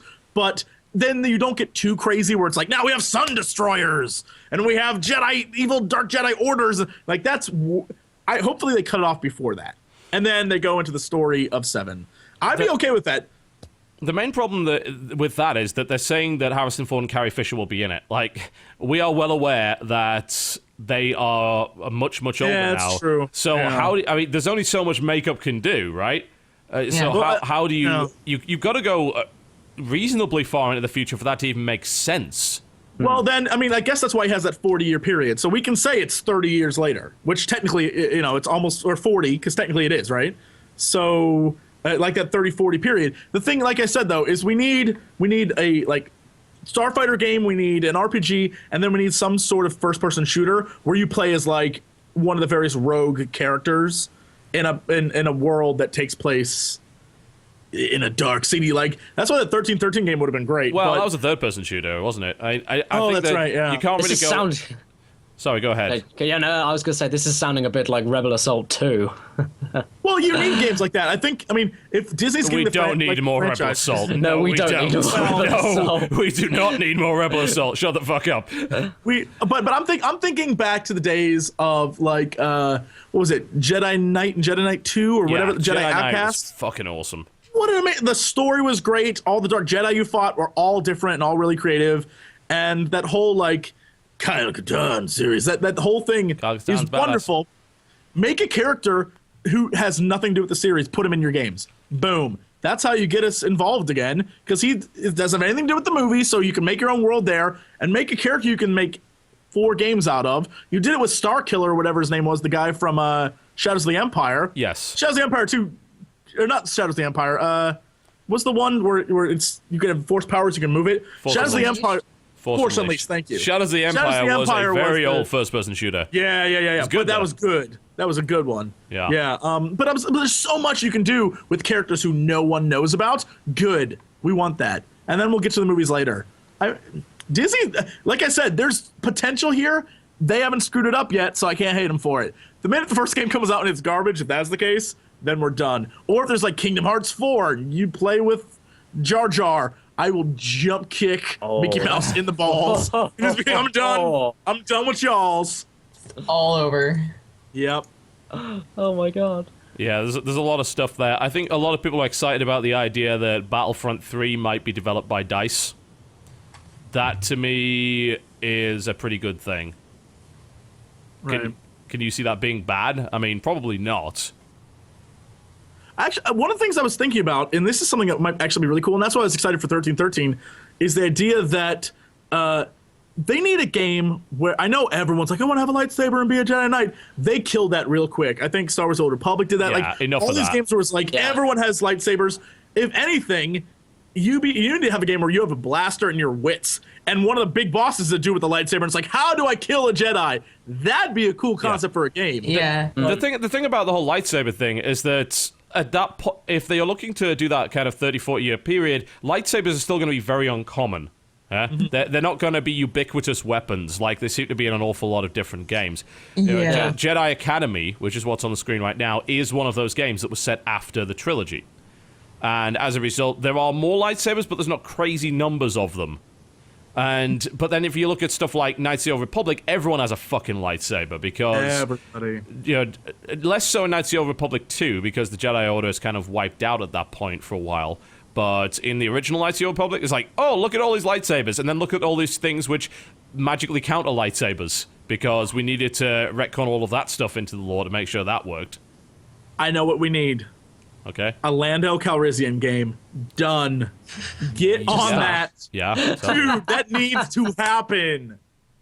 Oh, can you imagine? You're freaking Lando. Cloud City is, you're just like, look, I'm done with Cloud City. You don't even have a ship. You have to start over and be a total boss. Lando. Make it happen. Just call it Lando. Just call it Lando, yeah. I was going to say There's a recent news article that said that Avalanche, the guys behind Just Cause, were almost hired to make a massive Star Wars open world game. Which that'd be cool. Yeah, but that's probably not going to happen now. How would you do that, though? Like one planet or open galaxy? Yeah, that's a good point. It would have to be one planet, surely. And if not, then they'd have to make shit up, because, yeah, Star Wars it's the puttiest franchise I think that's ever existed. Yeah. Puttiest, is that even a word? I don't know, but, like, in the sense you can just mold anything. Yeah, I made it so. It's just you can do whatever you want with it, and within reason, it kind of makes sense. Yeah. Voilà. Yeah. Oh my God, Lando Sim City. That's a really good one. Someone in chat. You run Cloud City as Lando. I'm in. It's just I'm his in. hand comes down and is just picking things. Oh, I want that. What would I you want give that Visceral? Like, what would you want to see Visceral do? Oh man. So they're definitely working on something. The question is, what would you want to see from them? Because I don't think Star Wars has never really been about horror, has it? But No. If you look at Episode 5, there's some scary but there are stuff some in there. scary things. Yeah, that's just But they've never really played on that idea. But then again, you've also got these are the guys who made Dante's Inferno, which could mean a Force Unleashed 3, but I fucking hope not.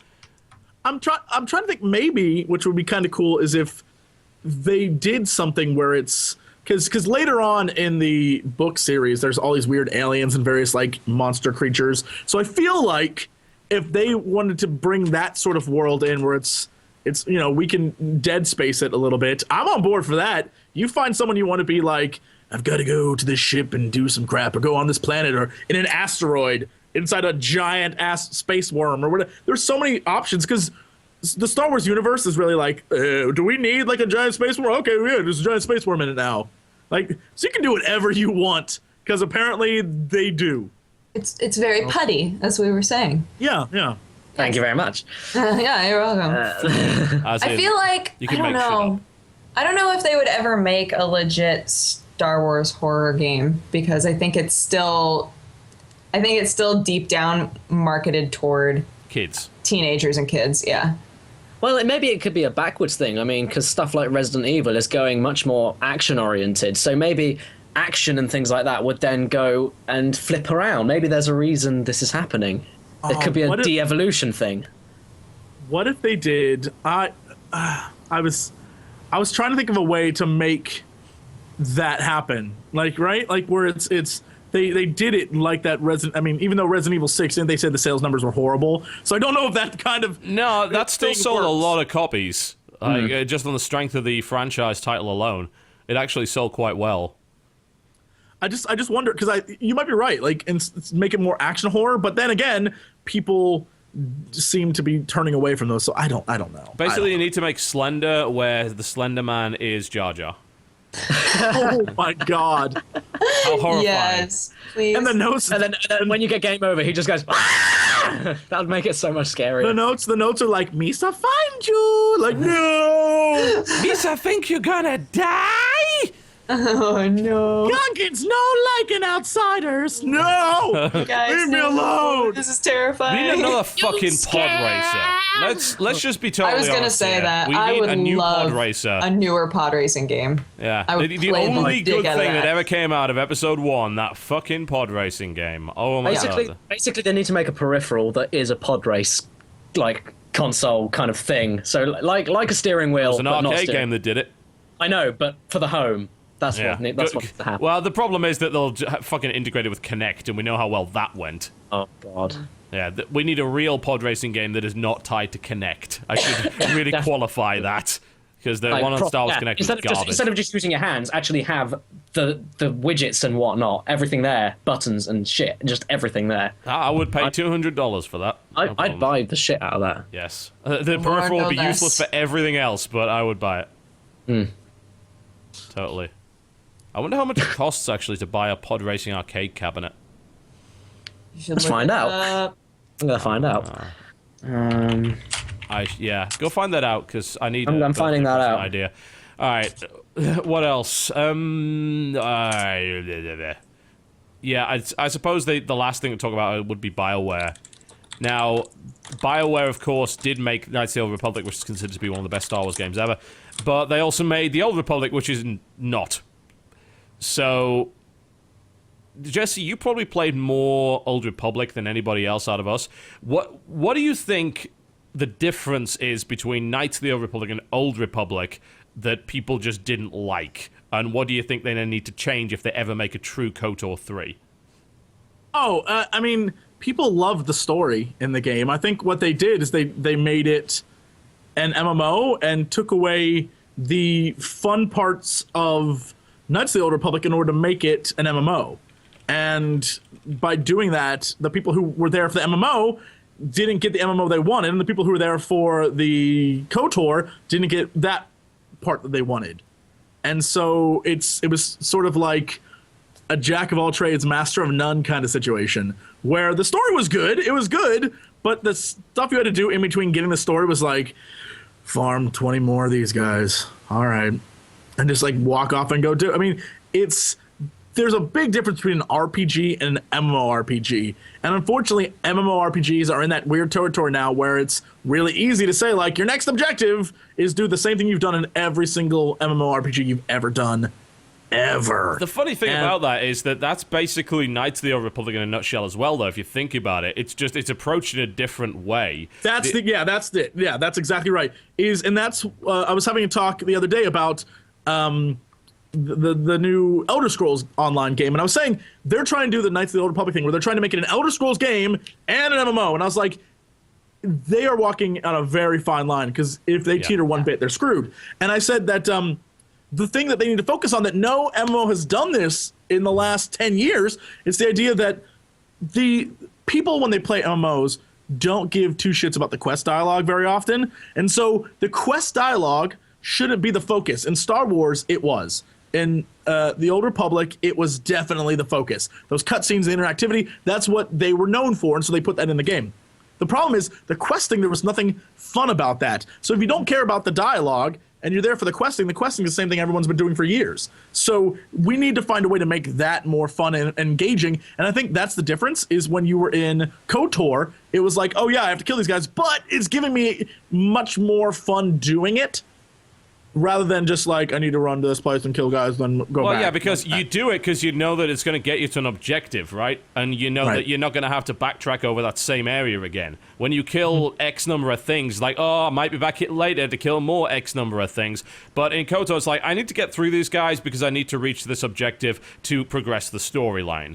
And yeah, that's the biggest difference between MMOs and RPGs, because in RPGs, you can say, right, this bit was to get you here. This was part of the journey, that's it. It's not to gaining experience is a side product of the story progression. However, in MMOs, it's the other way around. You need to gain experience in order to progress the story. And I think maybe that's the big difference. Right. But yeah, I would certainly like to see it. I'm well aware that Old Republic was made by BioWare Austin, which is, of course, a different development house, but it's still under the same BioWare name. Starts to get a little bit confusing after a while, but one way or the other, we'll see what they decide to do, and more to the point, who they decide to give it with. Yeah. I'm intrigued. Right. Apparently, those cabinets are about $2,000. I'm looking. I found some. I've actually found an arcade found. cabinet. That's not that bad. I found used Star Wars Pod Racer Arcade and used Star Wars Racer Arcade with 2 seats. The one seat is $4,540, and the 2-seater, for whatever reason, is $4,647. So because it's just for $100 more, you just get the other. You get the other seat. But I'm on this website, and it's selling all of these arcade cabinets, and it's amazing. The problem is getting it to you. Like, now featuring free shipping, it says. What? Yeah, I bet. How would they do that? They've got to just like... Wait a minute. If I just where did it go? Oh fuck, I've lost it. Oh no. Oh, there it is. Let's go for the one. Let's have a look. Free shipping at anything over $300. There you go. Seriously? That's what it says here. All you got to do is put a product code in, apparently. Interesting. But yeah, it looks pretty. I'll probably get it now. I've never bought an arcade cabinet. I know, like, the Giant Bomb guys had this brief period of buying arcade cabinets and rapidly realized it was a total pain in the ass. But it's just hard to maintain them. Yeah. And like, you can't move them around very easily. No, you can't. So my dad's got a friend who's an arcade cabinet collector, and he's got all sorts of shit from like the original Space Invaders arcade cabinets. Well, those ones must be a bigger pain in the ass, because like they use CRT and tube and rear projection, which is a giant pain in the ass. A lot of the newer ones, like say Star Wars Racer, just uses like widescreen, flat screen monitors, as far as I know. So some of them just look like TVs. Well, they pretty much are. Pretty much are, yeah.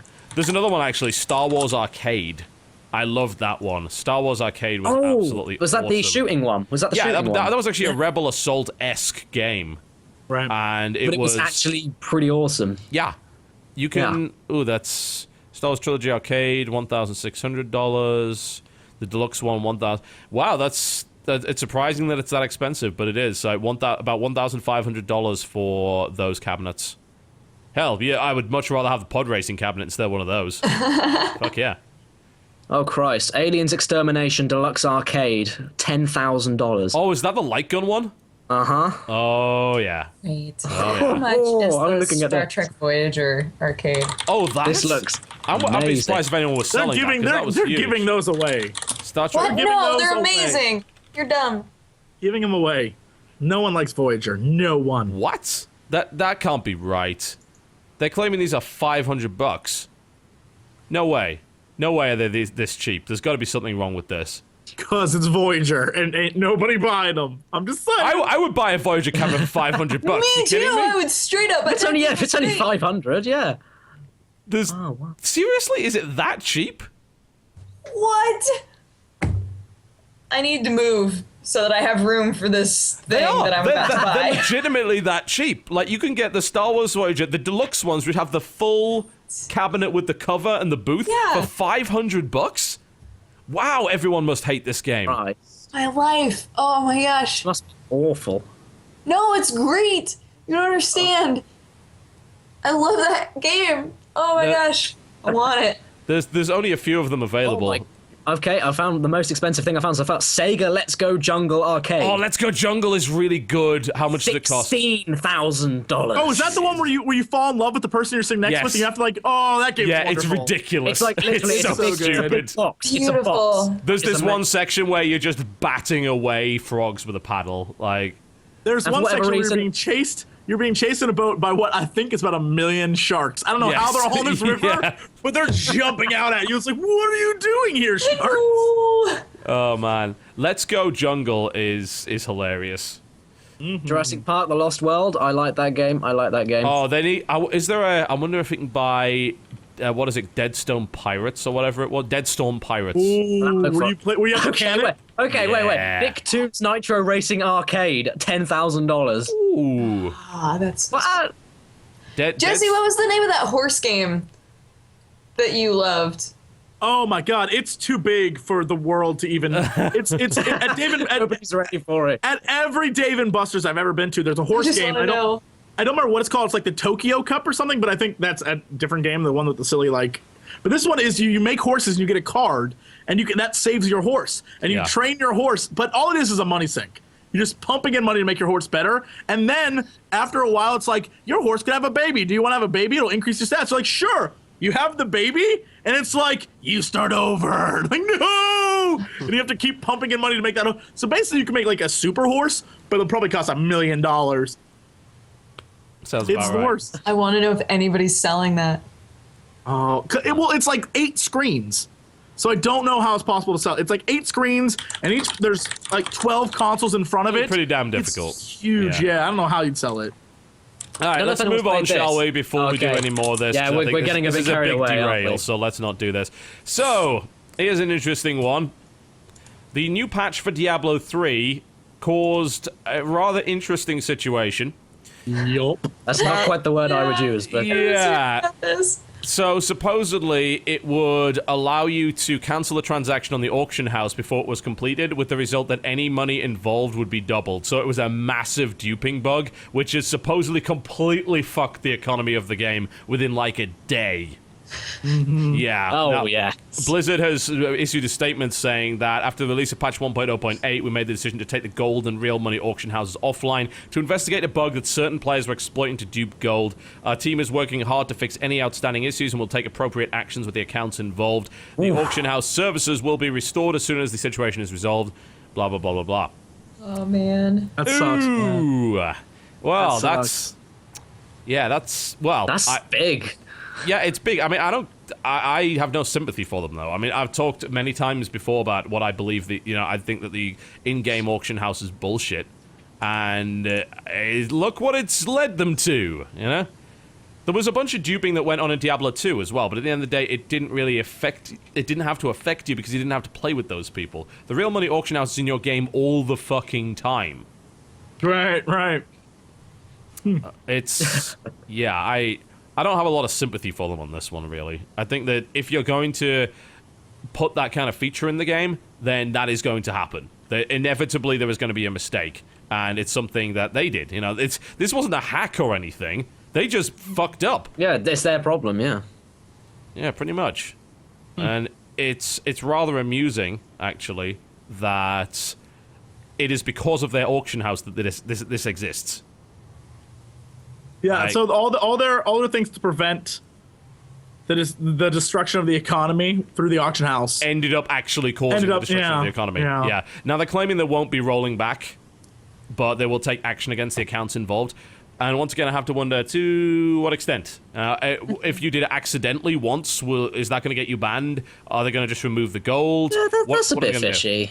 Yeah. There was a guy. The article talks about the one guy who made a video that was like, "Yeah, I just did that," and Blizzard was like, "Banned." So don't make videos of you cheating. That's pretty stupid. Yeah.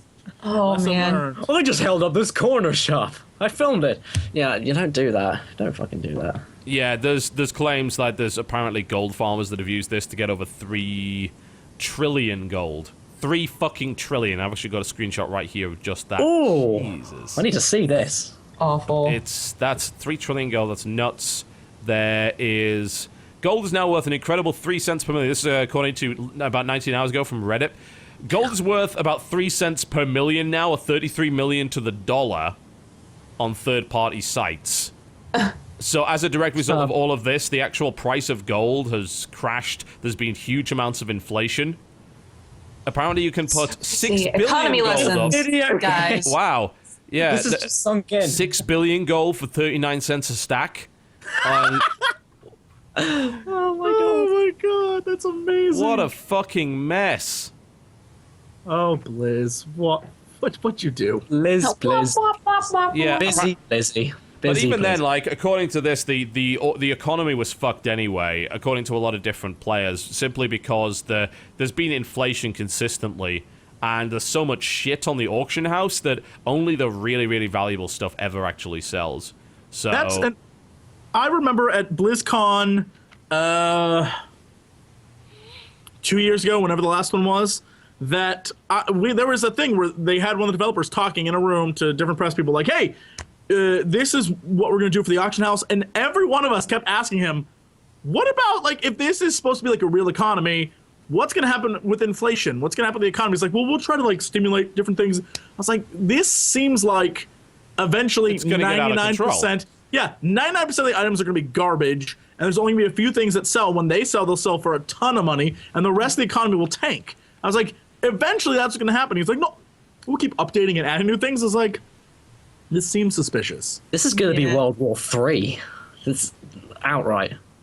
it's the thing is, you It's the assume end that of anyone, days. Yeah, but no one plays Diablo 3 anymore, so who gives a shit, right? Yeah. And Heyo. that seems to be the problem there. But yeah, it's a mess. It's a complete mess, and hate to say I told you so, but if you're gonna put that money grubbing shit into your game, then if you make a mistake that allows this to happen, they dug their Yeah. own grave. They really did on that one. I railed against that for a long time, and I don't think there were a lot of people that really agreed with the idea that an in-game auction house is somehow a good thing. It's not. It isn't. It doesn't prevent anything. I mean, But the thing is, Yeah, it's not preventative. Let's be totally frank. They didn't want it to be preventative. They wanted to make some money from it. It's as simple as that. If they wanted to be Always preventative, money. then yeah, they would not have done the real money auction house. That makes no sense. But they did, and now they're in this situation. Yeah, That makes- some people are now claiming they will roll it back. That is actually the opposite of what they said, like about 19 hours ago. So I guess it's Yeah, got no. so bad that they don't really have a choice in the matter. because just think about how the money's flooded. Like, we're going to target people who did it. Great, but the money's still out there. So if you don't roll stuff back, that money's still in the system. So you've done nothing. God, yeah, they're screwed. No, They're 13 really hours ago they said there'd be no rollback on the duping server. I haven't seen a single update since then. So if people are saying they'll roll it back, there's no evidence of that right now. They're saying they won't. That's, yeah, I don't. I have nothing sorry, to say. Blizz. This, yeah, I mean, I've had issues with Diablo 3 since its inception, so I was let down by that.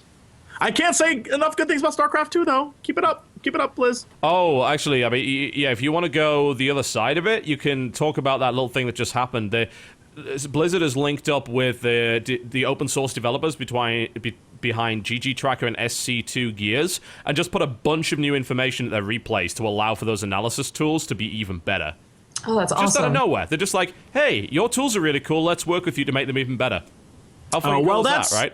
That's awesome for you guys. I mean, on my like nerd level, where I'm just like, I just wanted a good story and some fun games. Yeah. StarCraft 2 has delivered so far through 2 games. Diablo 3, I was super disappointed in. So, I mean, even WoW, the story is good there. I mean, it's the same damn thing it's been for the last 8 years, but at least the story and stuff is better, and the new areas are cool. But man, D3, you're killing me. You're killing me, Blizz. That was a great franchise. Yep. Then you went and Lea'd it.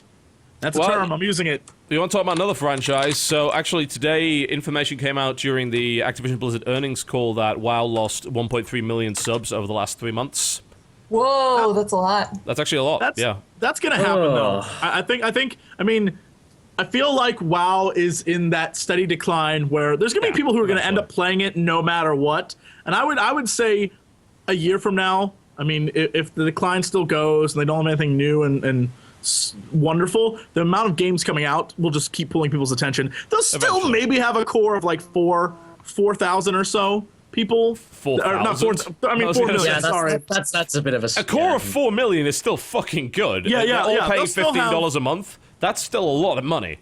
They'll still have a core. They'll have to shrink some stuff down. I mean, I can see that happening, but I am pretty convinced that it's on the decline simply because it's been it's just an old game. It's not because the game's bad. It's just the same game it was 7 years ago minus changes, like a few changes. There's like core-wise, there's nothing. And despite that fact, it's done insanely well for itself, which is quite it's it's most successful ever in impressive. history, no question. I mean, yeah, huge, absolutely huge. But Yes. I believe that puts the numbers back under 10 million again. I know in October 2012, they had gone over 10 million again after falling down about 9.1 million. Mm-hmm. And that puts them below 10 million again. That actually might put them at their lowest point for a while, by the looks of it. So I would say that it's going to keep falling, but I'm convinced that whatever Titan is, whatever that game is, they'll get back 5-6+ million like that. If it's online, yeah, of course. Yeah, I don't think there's I'll any be doubt one of about them. that. So yeah. Yeah, also bear in mind that Blizzard are throwing a lot of resources at All-Stars right now, which, as it turns out, is apparently going to be a big thing. They're going to push this hard. What I've heard from pretty much everyone regarding All-Stars is that there is a huge amount of resources being pumped into this game, which was supposed to originally just be a custom map for StarCraft 2, just this little fun custom. And then it went dark for ages. Yeah. Supposedly, Blizzard are building something huge out of it. We just don't know to what extent. So, I mean, I don't know. All-Stars is... Initially, what we know of it, of course, was that it's a Dota Lite, really. It was a Dota game that was supposed to be like, you could beat it in about 15 minutes and things like that. But it seems like they're throwing a lot more at it now. And maybe they just feel threatened as a result of the dominance of League of Legends and the fact that Dota 2 is definitely on the rise. Maybe that's why, but I have to wonder what they're doing with it that's taking this long, and how they also expect it to be competitive. It's mysterious. I mean, very mysterious. The more, and this is something that's really weird, at PAX East, when I saw Hearthstone, I was like, meh. But the more I actually see of it, I like Magic the Gathering 2012, 2013, like that kind of stuff. Yeah. And this is in that same world of that type of game, except they were like, let's make it a little more silly and fun. I'm down for it. It actually looks kind of entertaining. I'm like, all right. So instead of meh, you were more like meh. Yeah. By the way, WoW's down to 8.3 million, by the way, which is one of the lowest figures I've seen in a long time. Ooh. I mean, obviously, isn't that pre-Wrath numbers? Wasn't Burning Crusade higher than that? I don't remember. It's hard to say. I don't think there's actually a tracker anywhere for it. But 8.3 million is definitely a lot lower. But you got to bear in mind, of course, there's so much competition from free-to-play games now, and there's a lot of other games to play that aren't World of Warcraft that aren't that old. So I guess, eventually that game will die, but it's going to take a while. I mean, fuck, EverQuest still runs. Come on. The original. EverQuest. Oh. I have a lot of feels about that game. Sorry. I try to avoid it if at all possible. But No, talking about that, I was talking with a couple of friends on my website earlier, and they were one of them mentioned something about RuneScape coming to consoles. yeah, I think there was a plan for that. Really? Yeah. RuneScape's fucking popular, man. That's Yeah, something we Yeah, should. I guess so. You know, it's. I know there was a premium version of RuneScape for a while. I'm not sure if there still is, but like the thing, I used to play RuneScape when I was in school. Yes, That- so did all of the kids at our school, but it was only the really strange kids. The kind of kids that actually didn't go to school most days because they were playing RuneScape. Oh, yeah. So I never played it, obviously. Yeah, but, RuneScape is that I think they claimed it is the world's most popular free MMO because a lot of it, like for the longest time, the game was just completely fucking free. So it used to run in Right. Java. impressive. It actually, wow, apparently it did run in Java until April 18th this year. It's now HTML5. Did it really? Christ. Crazy. Impressive. All right, so let's move on to release dates, shall we? Sounds like a good idea, and then we can look at a few trailers, then take a break and go on to a few host topics to end off the show. So let's start with Rimmed Capsule. Oh, What the hell is this thing? Room Capsule. I was looking at it because it looks at first it sounds a little bit like FTL, but it's not really. It's like a flattened. The aesthetic is very flat, and you have a space station, and you're adding onto your space station and kind of expanding it out and trying to keep people from attacking your space station and stuff. It looks like super cool, but the name, when you're not looking at how it's spelled out, is hilarious to me. It's going to be on PlayStation Mobile, isn't it? So that means you'll be able to play it on the Vita, but It's obviously... gonna be on iOS too, I think. Yeah. Wait, Is it? I think so. It's very abstract from what I'm seeing on the screen right now. Yeah, it's very like you have all of these people that are on your space station, but they're like little cubes, and they just kind of like walk around, and everything is very basic, and I kind of like it, but I'm wondering whether or not it's going to be confusing. Yeah, I think they're planning on. Okay, it looks like PlayStation Mobile at first, and then there are going to be other mobile platforms coming in the future. I might play on Vita then, because you can play mobile games on the Vita, which is quite nice. So I'll check that out. Yeah, it's very abstract, but I can definitely see that there is some potential coolness coming in there. That's coming out today, that being the 8th of May. Obviously, you're watching this on the VOD, it's already out, so you can certainly check that one out. Today. All right. May the 9th. Oh, actually, we should talk about Non-Attack, because that's out today in the EU as well. Yeah, what the hell is Non-Attack? Can you explain Most that? assuredly, well, okay, it kind of speaks for itself, really. I'm at the website now, and it's, oh god. Well, first of all, the puns. So many puns. Let's have a look at some of these. This game performs miracles. Let's have a look. Bless me, Father, for I freaking love Non-Attack. What? Are these That's reviews? Are these trying. the- These are the reviews. These are the fucking reviews. Oh god. This game is full of action and biblical proportions. Oh, Christ. Oh god, yeah, I know it's terrible, Awful. isn't it? You know what? And No, then the rest- hold and then- on, hold and then- on, hold on. You know what's good about that? From a guy who does a lot of one-liners, I just want to say, the and was the key, because he said it's full of action. You would assume of biblical proportions, right? Like, haha, it's a lot of action. Yeah. But no, the proportions which are biblical are the sexy nuns. Their bodies have epic proportions. Boom! That's a good one. And there seriously That's a good one. there's one that looks like a pig, and she's called Olga. I'm just saying, I was referring to the one that it looks like a super slut, but whatever. There's loads of them that look like All right, I'm looking this up now. Yeah, go and do it. And then the rest of the reviews are like real words, which is shit. Yeah, it's kind of like full frontal action, really. It's just that sounds. Yeah, it's just a side-scrolling shooter. action. Yeah, What I can you just tell. kill people. It kind of looks like Rayman Origins in a weird way, and it has a kind of X-Men arcade game, Burn Zombie Burn feel to it. Yeah. But it's just with nuns, I suppose. I don't really know. What a great gimmick. That was what the That- gaming industry really I know. needed right now. That's the shot in the arm that And will it- get us out of the it's- slump. I know, but it rolls off the tongue really nice. Non-attack. It rolls off the tongue very nice. never been so badass. I know.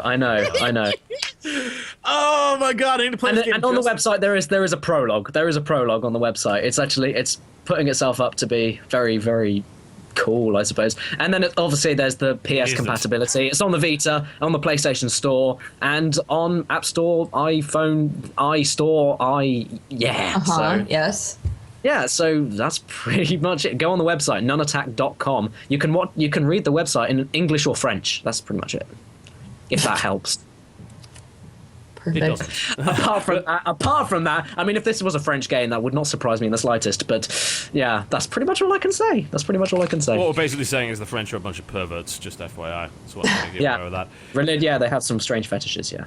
Mario and Donkey Kong Minis on the Moves coming on Sunday, that being May the 9th, which is for 3DS. I believe you have to download that, the eShop. So that'll probably be pretty good. Just like the previous Mario Minis, like Mario vs. Donkey Kong is usually a kind of puzzle game, so that's pretty cool.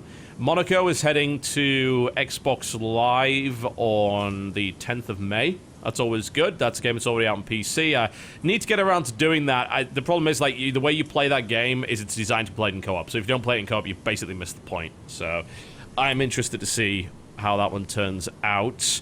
We also have Dust 514 coming out on May the 14th. So God, I keep forgetting that's still like a game. that's a thing. Yeah. It's happening. It's been an open beta for months. It is now yeah, definitely a it thing. feels like it's though. been forever. Yeah. No question about that. And that one's out on PlayStation 3, not PC, annoyingly enough. And Metro Last Light's probably the big release for this week on PC, Xbox, and PS3. From everything we've heard from the devs, the PC version will be the definitive one. And if it's anything like 2033, then it definitely will be, because it is a massive system hog. 2033 would just... It was one of the first DirectX 11 games, and my god, did it wreck anything you threw at it. Whoops. Yeah, true story. But yeah, we'll see how that one goes. Embargo for Metro is up on May the 13th, so expect content then.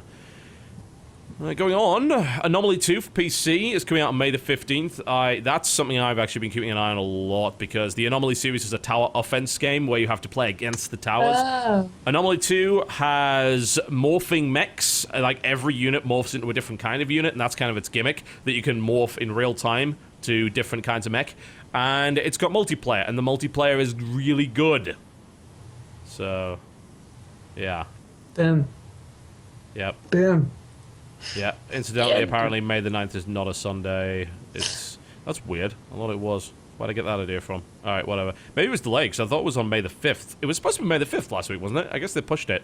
Alright, yeah, May the 9th is actually a Thursday, which is a really weird time to release any video game, but hey, there you go.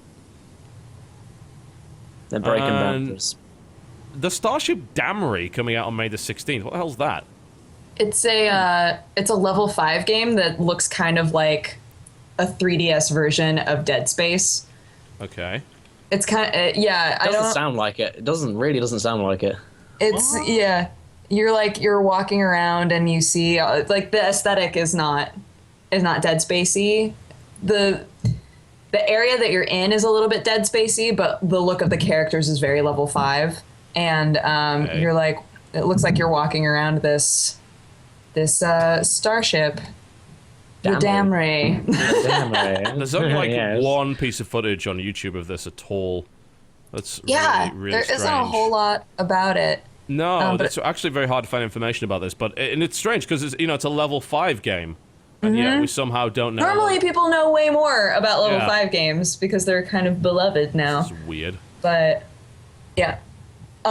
Wait, can I read? Okay, it says, as the game overview ominously states, discover why nothing is more frightening than complete innocence.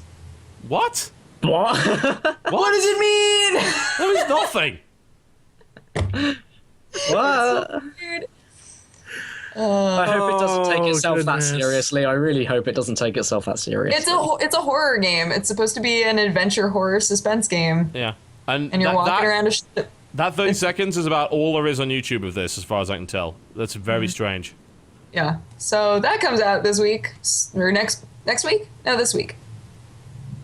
Yeah. One of these weeks. That's coming out next on week, the 16th. May the Oh, 16th. it comes out tomorrow. No, What? That's In- next week. No. Europe. Sorry. Oh, in Europe, does it? Oh, okay. Yeah. But yeah, no, May the 16th Okay. in both Europe and US. Tomorrow. Do you know what day it is? I generally don't, so I can it's- definitely accept that. No, I have no idea what that is. All right. Okay, there we go. So that's a look at the releases. I think we're going to take a quick break. When we come back, we are going to talk a little bit about a few trailers that we've got, including Wolfenstein, New Order. Yes, indeed. And we'll also do a couple of host talks before we round off the show. You're currently watching the Game Station podcast. Do not go anywhere. We will be right back. Well, ladies and gentlemen, welcome back to the Game Station podcast. We're having a Soul Calibur 1 day today, I think. We're going to just play nothing but Soul Calibur music during the breaks, because why the hell not? Great soundtrack for that title. Alright, so I have a few trailers, if you would like to partake.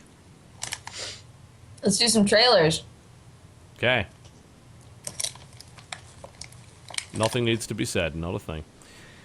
And silence fell into the land. Yes, indeed. Jesse, I will give you a choice. You have 3 trailers to choose from. Which would you like to start Wolfenstein, with? that's it. Done. Wolfenstein, go. Wolfenstein! I don't need to know the others. I just know that this is the one you need to play. Let's go. Because it is... go. I'm so excited! Let's go.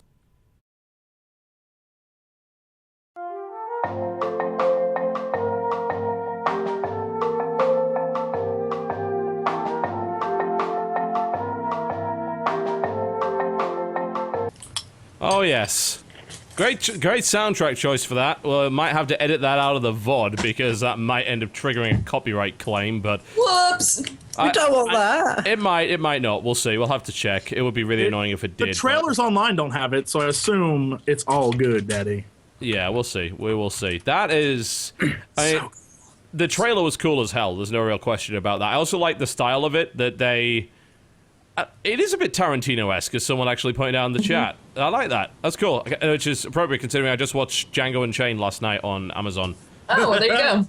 Yeah. Yep. It was so that's appropriate. But a new Wolfenstein game. I just say Wolfenstein. Wolfenstein. I say it to annoy people because that's not right. It is actually Stein. Wolfenstein. German is correct. engineering is the best in the world. But I like to say Wolfenstein. Wolfenstein. What are you talking about? I don't know. Would you The like to fuel go to will be the gym manageable. with me? Would you like to work out? And it just so Yeah. happens it's Swedish companies making the game. Oh, sprockets, let's dance.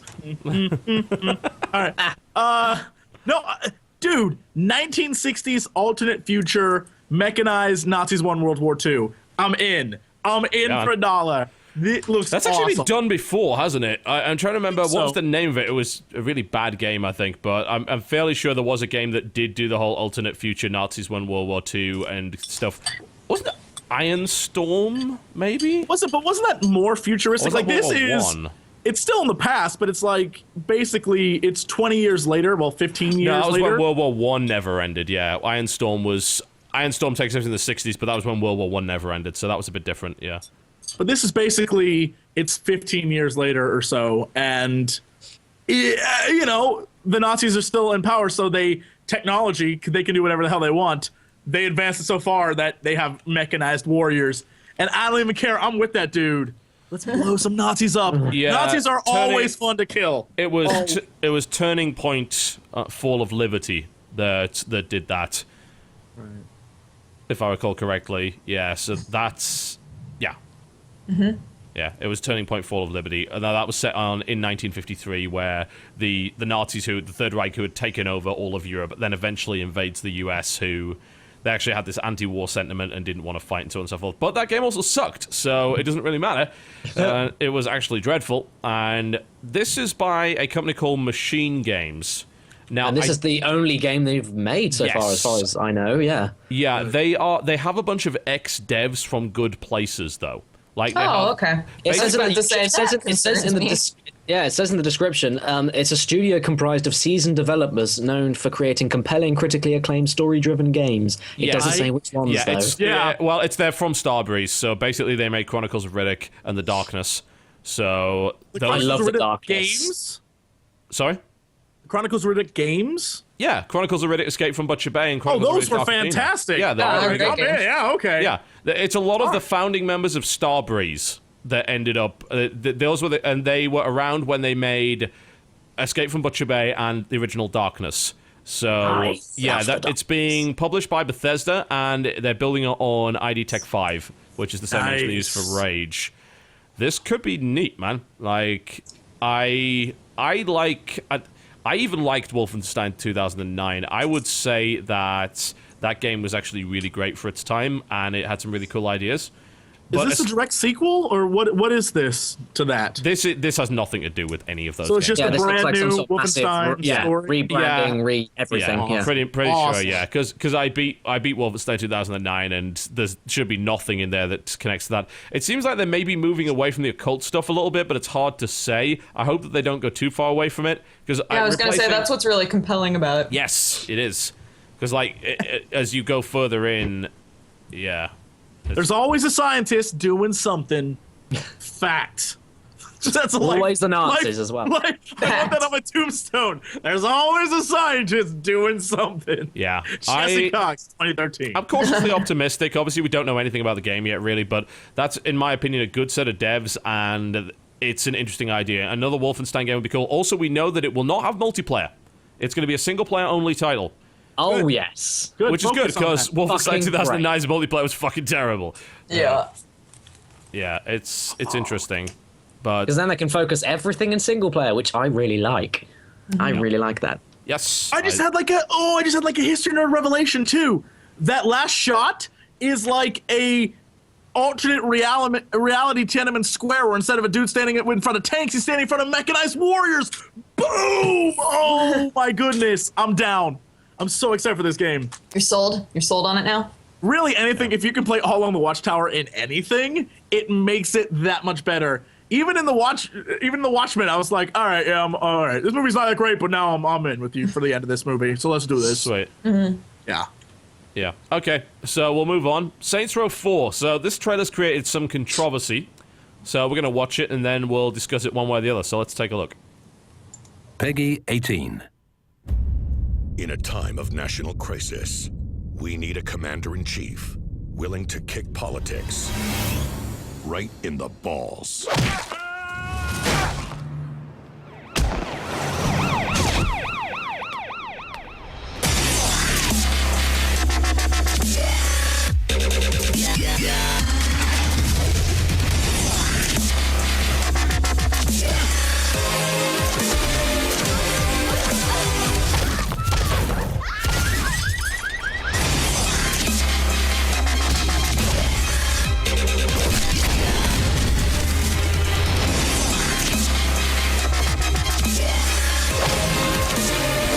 America!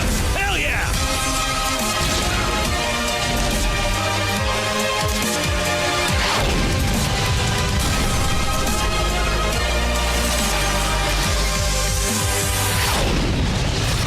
Hail to the mother chief.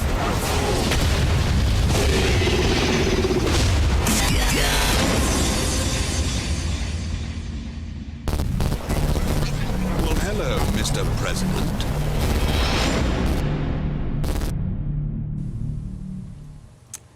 Alright, Saints Row 4. Ultimate Destruction. One would seem to call it. I don't. What is the controversy here? Besides the fact that it looks like the previous. The controversy is that Saints Row, let's be honest, the origins of Saints Row were it was a GTA-style open world. The original came out at a time when GTA was going kind of more serious, and Saints Row 2 kind of struck that nice balance of where the old GTAs were between the serious and the silly. Then then Saints Row 3 took it a little bit further towards the silly end, which some people really liked and some people didn't. And now this is basically a superhero game, essentially. It is. It's not It's not the more grounded, if a little bit zany gangster game that Saints Row has always been, and it's been progressively moving away from ever since. So some people are not happy with that. Well, I think the thing that I mean, this isn't going to make those people happy, but story-wise, what's happening is the reason why you are a superhero and you have superpowers and you're fighting these aliens is because you become president in the first bit of the game, and you just have fun as being president, and aliens come to Earth and abduct you and all your gang members and put you in a simulation. And they're trying to break your will. And so one of your nerd friends helps you hack the simulation and gives you the powers. And so the stuff you're seeing where you have superpowers is not you in real life, that's just you in a computer. And Yeah, I but think if the entire game's that, it doesn't matter. You're playing what, a game where you're playing a game. It's a game in a game. pretty much, yes. But the idea, okay. but the idea is that I mean, I think if that would people who want to play a game where you drive cars and shoot people, you're not gonna be happy because they pretty much, if you saw the stuff at PAX, they were like, look, you don't really need a car. You can fly around the place now. We've changed the physics of the game so you can fly. And I'm like, I'm fine with that. Dude, they have a gun that plays dubstep that blows you up. I am fine with all of that. There's nothing wrong with this game. I like that this is basically the only trailer where you can't be like, ugh, dubstep, because it's Saints Row. Ironically using it. Right? Yeah. Here's the thing, though, that the reason that people are disliking it is because they think it's deviated too far from the original games. Because at the end of the day, if you don't need to be in a car, that's part of the gameplay gone. People liked riding around, listening to music, doing gangstery things. You're not a gangster in this game. You're the fucking president that can fly around and punch spaceships. That's not the same thing. It's not the same game, surely. It's very silly as well. Yeah, it's the fact that like you've got it's bipolar. You've got the people that are like, oh, this is too different. This is gonna suck, and oh, this is too much the same. This is gonna suck. They can't win. Bless them. They can't win. Did you just read off my comment that I left on that trailer 2 hours ago? Because that's word for word what I actually. You fucking bastard! He went to the YouTube trailer, read my comment that I put on that trailer like 3 hours ago, and claimed it as his own. It's like the top liked one, you know. So I just. What an asshole! God. That is hilarious. Yeah. Fucking thieving British bastard. You almost got away with it. Yeah. If it wasn't for you crazy kids and your dog. And your dog. I was paraphrased as well. Fuck you. Quote me properly. Anyway. But I mean, I don't disagree with my own quote, because that would be a bit weird, wouldn't it? That would be very funny. No, that would be amazing if you were like, what asshole said that? I would be like, twat, oh, my God. I was so hoping you'd say something like that. But I'm kind of playing devil's advocate in saying that, it's way too different, because I'm also okay with that, because we already have 3 Saints Row games. I don't think we need another Saints Row game that's exactly the same, especially not so soon after Saints Row the 3rd, especially considering that game's got a bunch of DLC and shit. I don't mind it deviating, but the weird thing is that this game was supposed to be initially a DLC, and they expanded it into a full-on game.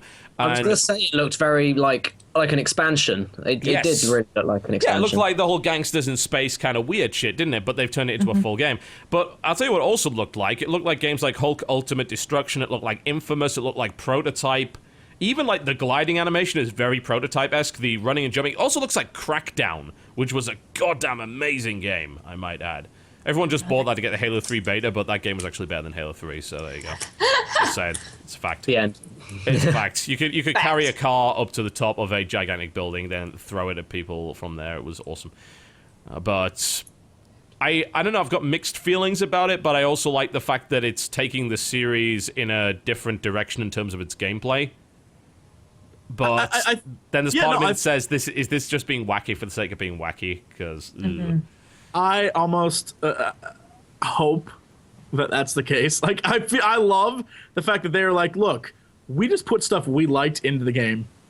Like, we at one point, we like, hey, we like Skyrim. What if we put a dragon in? And they're like, yeah, but we just don't have time to put it in. But, like, maybe one day we'll put a dragon in. Like, they're like, screw it. Let's just do whatever we want. Because I feel like, at this point, why not? Because... as much as I love Saints Row, I don't ever see it competing with the like powerhouse that is Grand Theft Auto right now. And so when 5 comes out, that's going to be its like I don't know what they're going with that. They're probably going to be. It's also probably going to be like super serious. Like you saw the trailers. It's like the thing is that game's got 3 different character arcs, doesn't it? So they may very well just use one of those to be the comedy arc. And the rest of it. Incidentally, by the way, people are saying, oh, why didn't you show the trailer? Because it has about 7 copyright songs in it, and I have no intention of playing that. So, no, absolutely not. I'm not taking that kind of risk. But I think that in this case, it's probably about the time that you deviate, because why would you develop Saints Row 4 when GTA 5, as you said, is about to come out? Yeah? Why would you're putting David against Goliath there in a situation where David can't possibly win. So the deviation now makes sense, and then if you want to do Saints Row 5 and return to the genre's roots a year or so after GTA 5 comes out, when there won't be another GTA game for X number of years, then it's irrelevant. You know, it's a business strategy at the end of the day, right?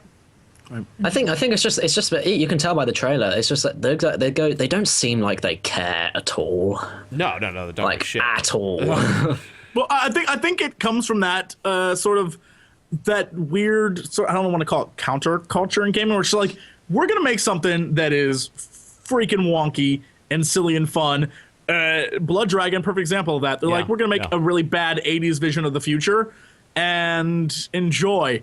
And it turned out fantastic. It's a wonderful game. Yep. So if crazy equals good games, I'm all for that. It's right up my alley. You can do anything with a video game, so just fucking go nuts. I don't see got nothing against it. Nothing against it. Yeah, I mean, that's a good counter argument in my opinion. I'm still of two minds about it, but obviously the proof of the pudding is in the eating. I'll wait to see what happens when it actually comes out. It's coming out in August, so it'll be a little bit of time. All right, last thing to look at. This is a little teaser trailer. So this is by Techland, who also made stuff like Dead Island. It's called Hell Raid. Hell Raid. It's probably what you would expect, so let's take a look.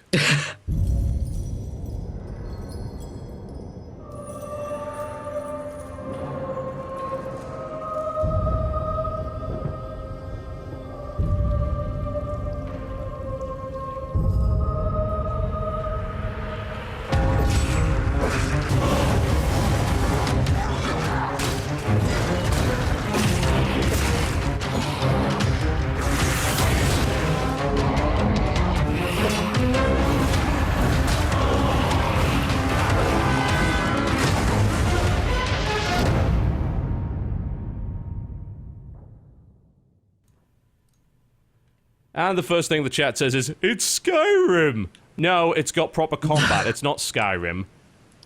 God. Well, we don't. That I anybody don't know. else Do could we know use a that? Triforce. It's a first-person game with a sword. Must be Skyrim. No. I was gonna say it looks. I was gonna say more like Oblivion-ish, but It looks like Hexen. Like, it looks like fucking Yeah. HD 2013 Hexen. I'm Like, okay I with noticed that. there was That some a good game. sword combat with some parrying and shit like that. I wonder how much Dark Messiah is in this. Like, because Dark Messiah, I will defend that game to the death. It's a buggy piece of shit that's also hilarious fun. But it seems like it's a first-person shooter with its gothic horror, right? But you're using a lot of magic and melee-esque weapons. Yeah, it's Heretic, it's Hexen, surely. You literally, myself included, probably just managed to get a bunch of people to buy more copies of Hexen. I'm like, God, about that Hexen. game was awesome. Hexen was that. amazing. You kidding me? Yeah, damn. Yeah. Old as dirt, though. Probably. Hey, doesn't- I'll tell you this. That's one of the Hexen and Heretic are one of the best arguments against this whole "you can't make clones" bullshit. Because Heretic and Hexen were definitely clones of Doom, no question about that, but they were fucking awesome. And they were made by Ravensoft, who ended up being one of the most important devs for the longest time when it came down to good quality first-person shooters alongside id. So, don't talk to me about fucking clones and tell them that they're bad for the games industry. If you're talking about clones like that, nope, not at all. Historically inaccurate. Shut the fuck up.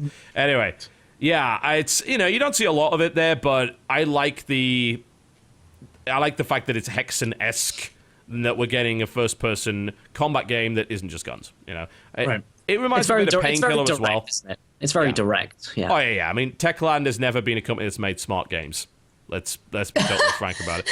Well, So it's what I true. did like, wait, you just said that that these are the people behind Dead Island and Yes. stuff like that. Yeah. Yeah. It's when you I can't remember which trailer it was, but it was for Dead Island, and it was about that little girl that fell out of the window. Yeah, best trailer ever. Completely unrepresentative of what the game was. And then it's like, oh my, I want to fucking buy this game, and then it's just, I didn't like it. It was the trailer hyped it up too much. Yeah, And it's... what I like about Hellraid is that it's like, yeah, this is exactly what you're gonna fucking get. So Oh, yeah, I like the fact they moved away from that, because don't get me wrong, it was a great trailer, but it was completely misrepresenting the game. yeah, I know it was a shame, really. Yeah. It was a shame. I mean, It could have. Yeah. Techland's made a lot of stuff. Some of it's really weird, like they did the Karaoke for Fun series, but they also did Call of Juarez. The original Call of Juarez was great. Call of Juarez Bound in Blood was really good, and then they had the Cartel, which sucked. Nailed, which was a ATV racing game, I believe. They did Dead Island, Mad Riders. They did... What else did they do? Oh yeah, Chrome. Yeah, that wasn't very good. But they have a mixed history, let's just put it that way. Dead Island, I think, is a bit of cheesy B-movie fun. And if they're now making a game which is basically just that, so maybe that will work. We'll see. Yeah, I was going to say, it looks like Evil Dead 3, Army of Darkness. That's what it looks like. Yeah. And I'm all right with that's stupid, cheesy B-movie fun. why not? Stick it into a game. I got no bother with that at all. Yeah. Yeah, it would be nice if they also just took it down the route of saying, right, we're going to make an old school FPS that has maze-like levels, that has keys, that has secret areas. I would go for that, definitely. The other complaint I think I've got is the gameplay looks a bit slow based on the trailer, but of course we don't know really a lot about it yet. It's a teaser. Triforce on that door, you guys. There kind of was, yeah. Yeah. I'm so like that shocked me that a game could blatantly use a Triforce in anything but Zelda. 3 triangles does not necessarily equal a triforce. Plus, I've seen that. Let's go back there. I'm gonna put the trailer on again. Thank you. Yeah. Thank you. Let's have a look. I'm gonna put the trailer on again. Let's find this Triforce, shall we? And I'm gonna pause it when we find it. It's gonna be a little creepy music in the background, very atmospheric. Let's find the Triforce. Was it on the door? It was on the door. It's like glowing on the door. Yeah. Oh yeah. Yeah, it's really hard to. Oh, there it is. Triforce. That is a fucking Triforce. The problem is, it's part of a more complex pentagraphic symbol of some sort. So I know. I don't know, yeah. but that is definitely a Triforce, though. There's no real doubt about that. Yeah, that's oh god, yeah. So weird. And then on the other little like there's upside down ones. Side doors that are upside down. What does it mean? But wait, doesn't that have like a more historical significance? What, that triangles? I'm almost sure Nintendo didn't make that up. People are trying to claim it's the seal of Metatron. It's like, no, it fucking isn't. Like, isn't it? Look at the inside of the seal of Metatron. It's nothing like that. Wasn't it like a Japanese clan or something? Because I remember playing a Japanese game where it was like one of the clan symbols, and I was like, that ain't the Zelda clan. So I guarantee that symbol is from something else besides them. I don't know what though. Now I got to look this up. Where did the Triforce come from? Okay, this says it's the Hojo clan's Mitsuroko? Sorry, Japan. But apparently it's, it was in Total the War Hojo clan is, straight up a Triforce. So yeah, there you go. But that doesn't make any sense in the context either, because like, why would you put a Japanese clan symbol in what is apparently Japanese are behind it? A satanic symbol? That's they're behind it. Well, again, it looks like the entire game's going to be bullshit anyway, so that's fine. I'm okay with that. Alright, yeah, so that wraps up the trailers for today. Don't really think we have time for a host topic, honestly. We can maybe do a 10-minute host topic, maybe. If we got anything interesting. Is there anything else you guys want to talk about before we wrap the show up? Anything that's burning on your minds? No. You've covered everything. You've been terrific. Thanks, man. It's much appreciated. The entire world of games has been covered. All of it. Yep, everything. We did all of it today. I feel complete. I feel complete. It's good. It's good. All right. Okay. Cool. We'll wrap the show up there then. So let's talk about what we're going to be doing this week. What you can expect on the channels. Dodger, begin. I wasn't able to make a news show on Monday, but there will be one. Worst newscaster. I know. There will be one on Wednesday and Friday, and that's on youtube.com/press hard to continue. And then on youtube.com/dexterity bonus, I do a daily vlog. And my Twitter is @dexbonus, DEXBONUS. Come hang out. Jesse, what are you up to? More of awesomeness. We're going back on schedule. We're going to try to get stuff done because I really, really want to do Metro because, oh my god. But just trying to get everything finished and come have fun. Also, you can follow me on Twitter @JesseCox. And I want to get 100,000. Get to it. Internet. It'll take you a while. What are you at right now? 80 something. Scrub. Look, I'm sorry I'm not you, Mr. Biscuit. Maybe you should tell your fans subscribe to me, because they already get quite enough bullshit out of my feed. They don't need to add to it with yours.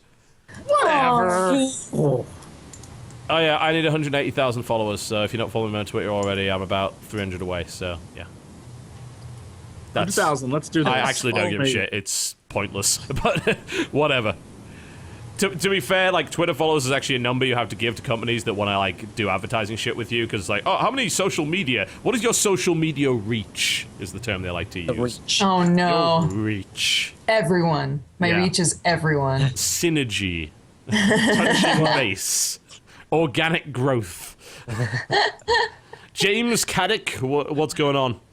Well, gonna do? TB, I uploaded a video a couple of days ago. I'm going away briefly for the weekend, next weekend, so next video coming out next Thursday. But if you can't wait until then, go on to Did You Know Gaming's channel, where there's going to be another Easter egg hunting video coming up sometime this week. Oh, nice. Yeah, you're involved in Did You Know Gaming. Those guys are awesome. Yes, I am. Now, Yes, for those who don't know, why don't you tell people what exactly it is that you do on your channel on a regular basis? Right, okay. I'm game reviewer, retro games, mostly PS1 at the moment, but I do occasional other things. I've got 5 shows, reviews, top 10s, Today Special, which is modern games, and current quickies, which sounds very funny.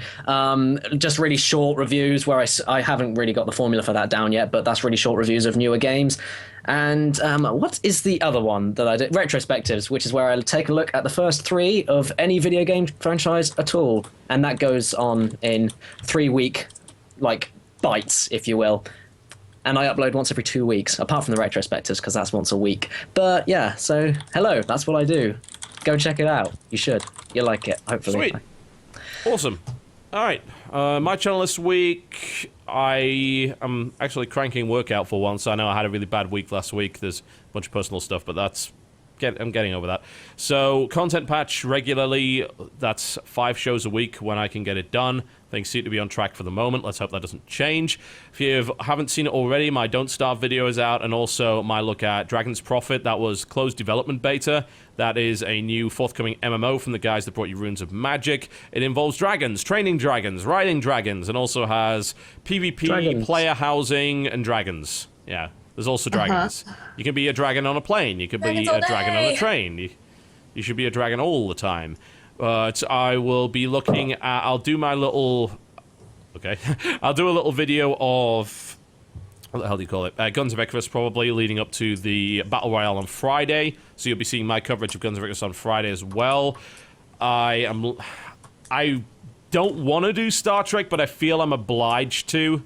So... Oh, I want to see that. I want to see that. You need a second crewman, sir. I can't do critique with you around. You're useless. I won't say a thing. I'll just silently play. If you should happen to get guys killing you, I won't be. You won't be able to yell at me because I won't be saying a thing. I'll be quiet. The thing is, if I do it with you, it'll probably look fun, and the game isn't. So I need to make sure that people aren't misled. Don't buy this game. Don't buy this game. Yeah, I mean, maybe we could just disclaim it by saying, don't buy this game. It looks like we're having fun, but we're not. The only reason it looks like we're having fun is because we are we. So, yeah, shut up. Actors. Indeed, can't be having any of that. A couple of other things. I should probably look at Strikes at Infinity. I still need to get my Xenoclash 2 video out. I've played enough of that now, I think, to have a conclusion on it. Leviathan Warships is on the list, but apparently it launched in a really buggy state, so some people can't even run the game right now, so that's a big problem. I'll be looking into that. Content patch, regular stuff. Shoutcraft is happening. That is my tournament on Saturday and Sunday. Please do watch that. That's going to be at 2 p.m. Eastern. I'm going to be doing the episode on Saturday with Day 9, and Sunday will be someone else entirely, because Day 9's not available. So I'll find somebody to co-commentate. I'm sure it'll be absolutely fine. And if you want to know who is playing, we do have the groups. We have the groups. It's going to be Group B and Group C. And Group B consists of Hendralisk, Gosu User, Neeb, and Drunken Boy. And Group C, which is arguably the group of death, consists of Kane, Masa, Suppy, and Hello Kitty. So I would strongly recommend that you go and check that out. But that's about it, I think. That's what's coming on the show, and we are about done. Thank you very much for watching the Game Station podcast, ladies and gentlemen. Please do remember to check out the Game Station. You will find things on there. Battle Royale is on Friday. If you're watching the VOD, it's probably already up. Go watch the various different perspectives of our airship battle in the skies. It's going to be great. It's going to be magical. Magical sky battles. Oh my god, so much magic. Yeah, there's a lot of magic. Follow us on Twitter, twitter.com/TotalBiscuit, twitter.com/JesseCox, twitter.com/DexBonus, and twitter.com/...